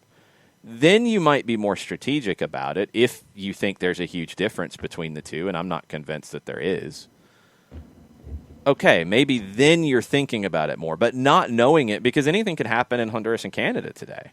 So you're not necessarily playing Honduras on the weekend.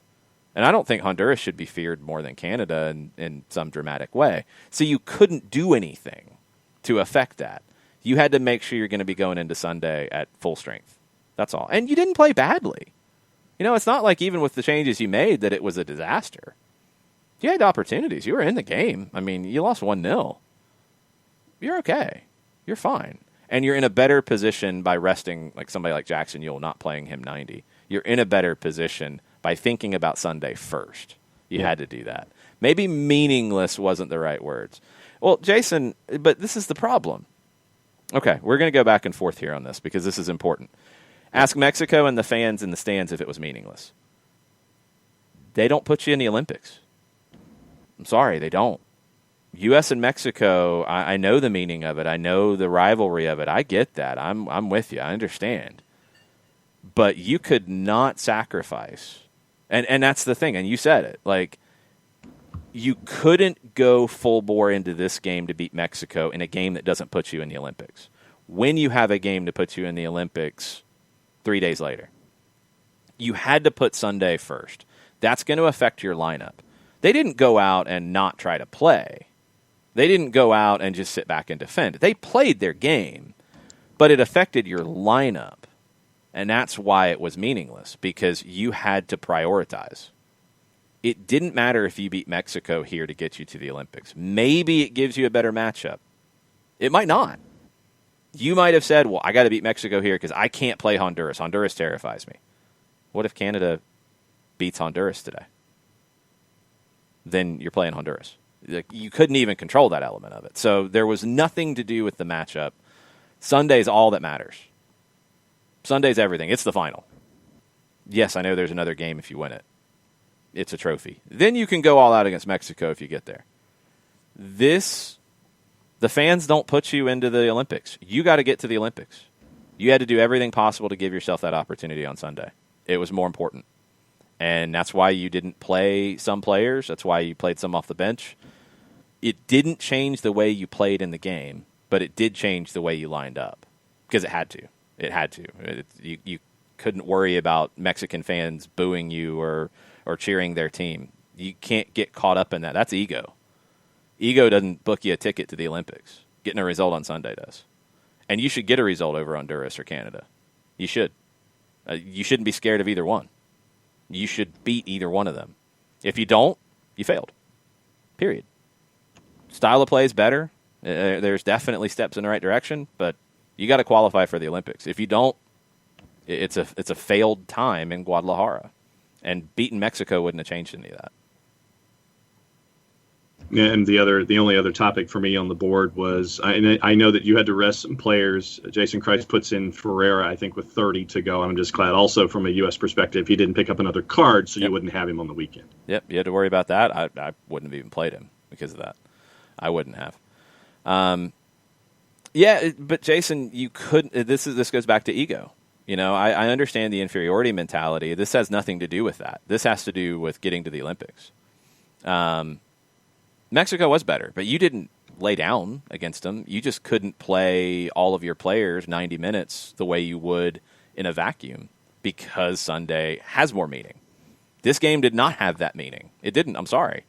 It's U.S.-Mexico. I know. I get it. I understand. I've been to the games. I've felt it. I totally get it. But this game did not have more meaning than Sunday. It absolutely didn't. If it did, I would have had serious questions about Jason Christ and the leadership of the program. Because you can't get caught up in ego. You can't get caught up in feeling and lose an opportunity to go to the Olympics. If you had started Ferreira and he picked up a yellow and you don't have him for Sunday. If you had started Jackson Ewell and he pulls a hamstring because he's done. If you ran somebody into the ground who you need for Sunday, like, if Justin Glad is going to start on Sunday and he couldn't go here, but if it's a final he could go, you couldn't play him. Like that's what was important here. You get a chance to play Mexico in a final, all bets are off. You go for it. But here, you had to worry about Sunday. Sunday had to take priority. There was just no way around it. I I think what the conversation that's back and forth here, if you had beaten Mexico, which you can't guarantee. I mean, if you fielded your best team, you still might not beat Mexico. That's a fact. It's a game, and you never know.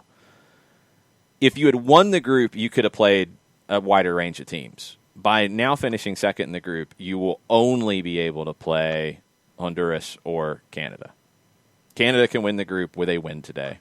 Honduras, if they draw or win, they win the group. That's it.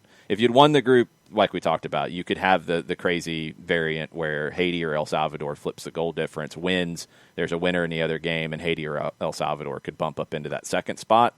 But you're playing the first team now. Yeah, and just to let everybody know about, I had it up here, juice boxes, it's 7:30 and 10 o'clock tonight. El Salvador's favored over Haiti at a minus 127. They should go through. And Honduras is a plus 149. Your draw is slightly less than that, and Canada to win is a plus 239. Johanna says, I'd argue that Soto, that Dotson look like they could contribute on the senior squad. Soto, I think can. I don't know if he's quite there yet. Dotson might be closer to that. I'm serious. I'm fascinated to see what happens with Hassani Dotson at Minnesota this year because I don't know how much time he gets. Vines is definitely a potential left back. That's going to be Bellows' big competition at left back going forward. Vines has got him by a couple of years. Burns says Canada messed up by not having Alphonso Davies on this roster in case he got a red card for Bayern. He's with the senior national team, and they have a qualifier today. They had to prioritize. I think ultimately they got it right because the Olympics is nice. The World Cup is bigger, and it's only 4 games. If they have one slip-up in these games, that they're all going to be favored in. But if they have one slip-up, you could potentially miss out on the octagonal. So they had to prioritize. Like, they had World Cup qualifiers in this section that the U.S. didn't and other countries didn't because of it. So I'm glad people are excited about it. I'm glad people are talking about these young guys. That's what's exciting about this.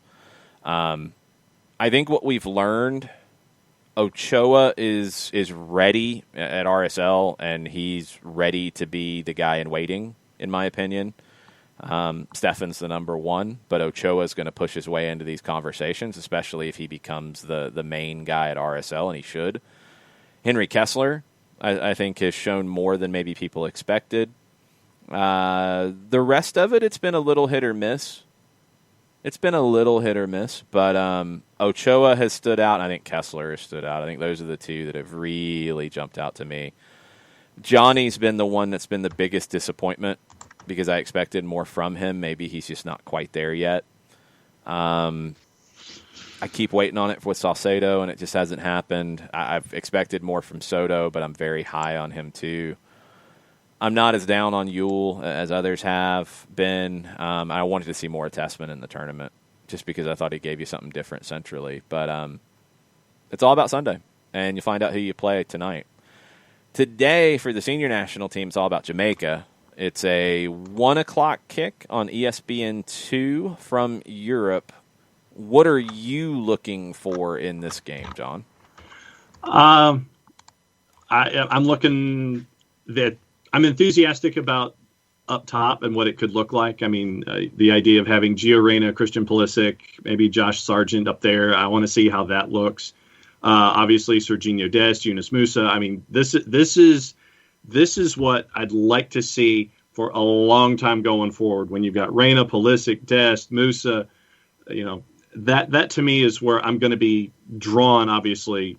But I just want to see. I want to see those relationships. I want to see how this all blends together in this matchup against Jamaica. But obviously, you're looking at a lot of the promise that we've seen with guys who are playing over in Europe, and I want to see them now all together as a group here for the national team. So a couple of things. Jason Nix asked about Pulisic's comments, saying he'd like to play in the Olympics if they qualify, and then Berhalter's response. Yunus Musa said that as well, that he'd like to play in the Olympics. Berhalter said this. The first thing is we're not there yet, so we don't want to get ahead of ourselves. I don't want to jinx anything. But the other side of it is I'm not the one to answer that question. The ones to answer that question are the players' clubs. right? Because we have to sit and have conversations with these clubs and say, okay, guys, here's what's coming up in the calendar. You have Nations League, which will be in June. You have Gold Cup, which is in July. You have Olympics, which is late in July into early August. You have World Cup qualifying in 3 windows in the fall, September, October, November. Then 22, and you have January window for World Cup qualifying that is new. You have March window that's typical. And Berhalter said, so what do you think, guys? Do you want to release your players for the Olympics, which the clubs can say no to? He said, what are they going to say? I mean, it's an uphill battle that we're fighting. If we're in a perfect world, there would be nothing more I'd like to see than our best group compete in the Olympics. It would be amazing. I'm just not sure that's going to happen. I'm not sure that the clubs are going to allow the players to go. He's 100% right.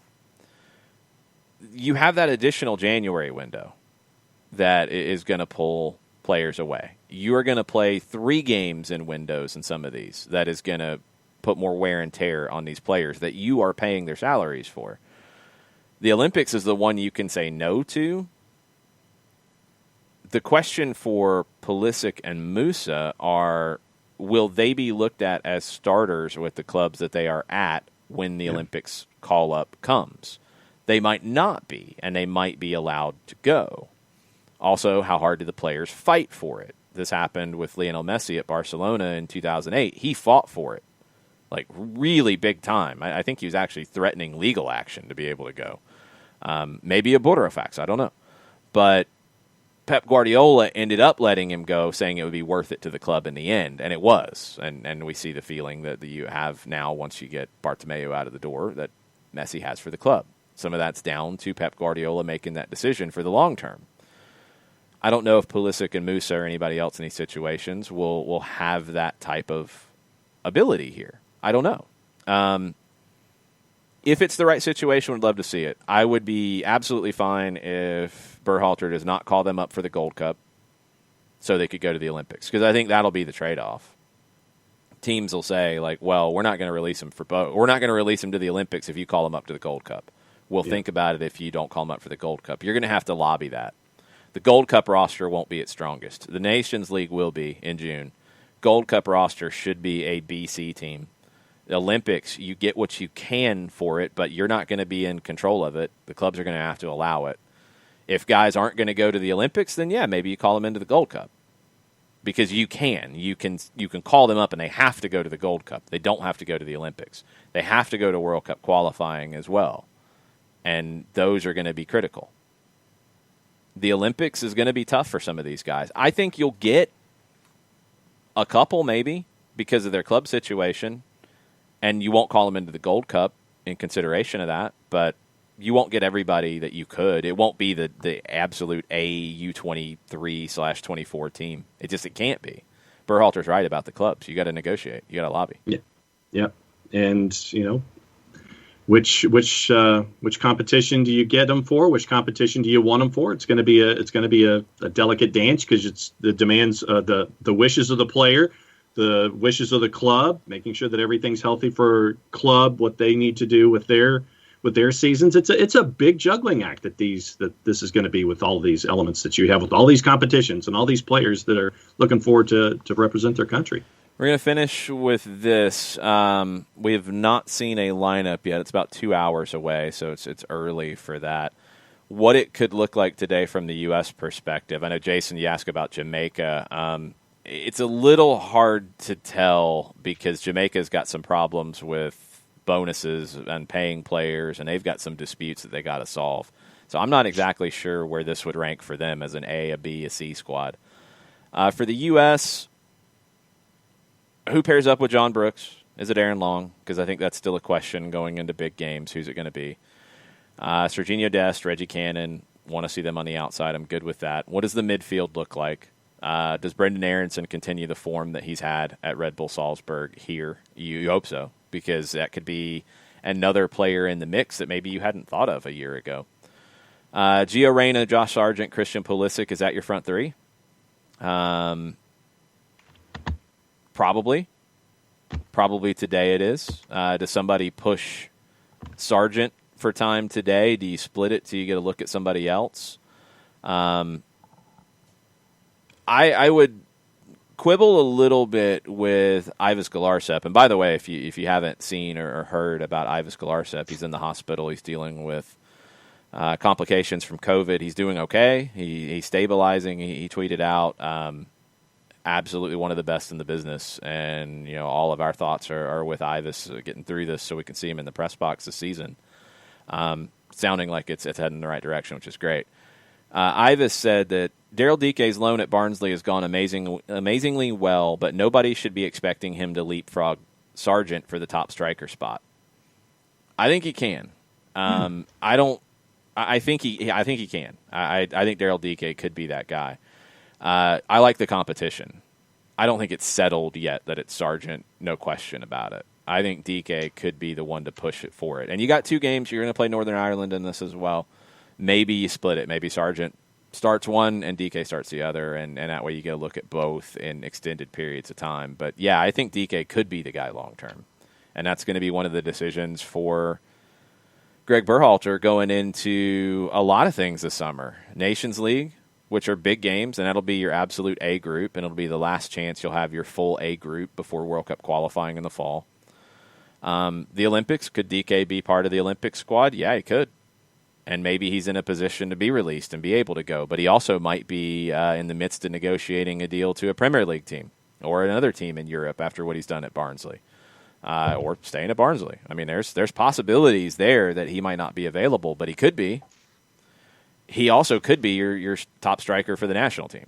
And that's going to be something that we're going to start to figure out over these next few months. But I do want to see Daryl Dike in these 2 games as much as we can, but you've got to see Josh Sargent too. You've got to continue to figure this out. And you've got to debut with this group, I would think, with Jordan Sibachu. Mm-hmm. You need to take a look at him as well. Talk about somebody coming in good form. That's one. So you need to see him too. Could he be that guy? Greg Berhalter's got options. We'll see if we get any answers out of today. The big one I'm looking for is the pair with Brooks. Is it Aaron Long? Chris Richards didn't really have a good game on the weekend. Does he get an opportunity during these 2 games? You're going to take a look, I would assume, but I don't know who it is with John Brooks in a game that counts tomorrow. I guess it's Long by default right now. Yeah, Long, Ream, and Miazga as 3 that you'd be looking at in addition to Chris Richards? Right now, but I think Miles Robinson and Walker Zimmerman are going to have things to say about that. And also, I don't know if you should discount Henry Kessler as part of that conversation with what we've seen from him with the U23s. That spot's open in general. I don't think anybody's put a lock on it. So a good performance from center backs in these 2 games will go a long way to changing that depth chart a bit. Yeah, and obviously without having no Tyler Adams, no Weston McKennie, it's Kellen Acosta. I guess in these 2 games will get some reps too to see if he can be a part of the equation too. Yeah, he could. He absolutely could. Couple things on the Twitch pitch before we wrap. Bartimus Prime, make sure you're following the Soccer for US pod that's on the SDH network. Bart's been digging into the U23s. I'm sure he'll have stuff about what happens today. He said the Jamaican team, it's not great. They've got some federation level problems. Domestic league hasn't come back since the COVID shutdown. You hope Jamaica can get to where they want to get. They have tried to call in more European-based players, but it's so in flux. It's just hard to say what you're going to get out of them today. Bart asks about the number 6 today, Acosta, Capis, Otasowi. I think you need to look at Acosta because he was pretty good for Colorado last year after falling off a bit. So I think you need to look at him. If it's today, however you split him up, I think you need to give him a start in one of these 2 because we need to see if he can be in the mix at that spot. Because, I know Tyler Adams, that's what you're planning on. I got that. He might get hurt. He might pull a hamstring. You need to know who can step in, and can Kellen Acosta be what we thought he could be a while back? I think you need an answer to that question in these 2 games because you need to figure out what that June roster is going to look like and who's right behind Tyler Adams. Could it be Acosta? I think it could. I think he's closer to it than Capis or Otasowi. If it's not Acosta, then you're turning to somebody who's less proven, and that's not where you want to be. Also, Richards has to go back. Thank you, Bart. Richards has to go back to the club after this, so maybe he plays today and Long plays at Northern Ireland. That's absolutely true. Walchara says how far the Atlanta guys are because they didn't participate in qualifying, talking about the Olympics. I don't know.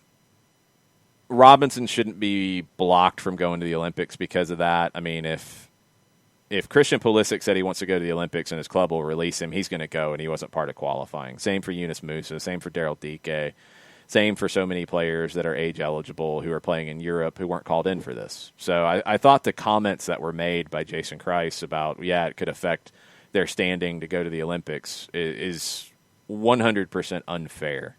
And it's wrong. It's just a wrong thing to say. You should take the best players available to the Olympics. If Miles Robinson is one of them, and I think he absolutely could be, he should go. Bello might be blocked, but Bello also might get called up if Sam Vines isn't allowed to go to the Olympics, which can happen. And Bello might be allowed to go, might not be allowed to go. Atlanta's got cover for those guys, and for the Olympics, it's a different conversation than for the qualifying tournament in your preseason with a new manager, and 3 of your 4 on the back line were called up. You couldn't let one go and not another one because that creates problems. So you say no to all, so you have your back line ready to go for CONCACAF Champions League. It's the right move for the club. The players should not be punished in that situation by the U23 manager. I don't like that he insinuated that they would be because he gets it. He's managed the club before. He knows better than that. And he also knows that he'd take Christian Pulisic if he's available. And he wasn't going to be part of the Olympic qualifying tournament. So who knows? We'll see. Heineman's got to perform better to get into that conversation. I think everybody knows that one. I think same for Lennon. Lennon has been part of the junior national teams, but he's a little bit further away from it. Although if he has the year that I think he could here, he could push his way back into just that depth chart overall at right back. All right. That's it for this morning's show. We're back at 6 o'clock. We'll be at the Lost Druid in Avondale Estates. You can join us in person. We will have our new scarves there if you want to pick yours up, if you want to get one.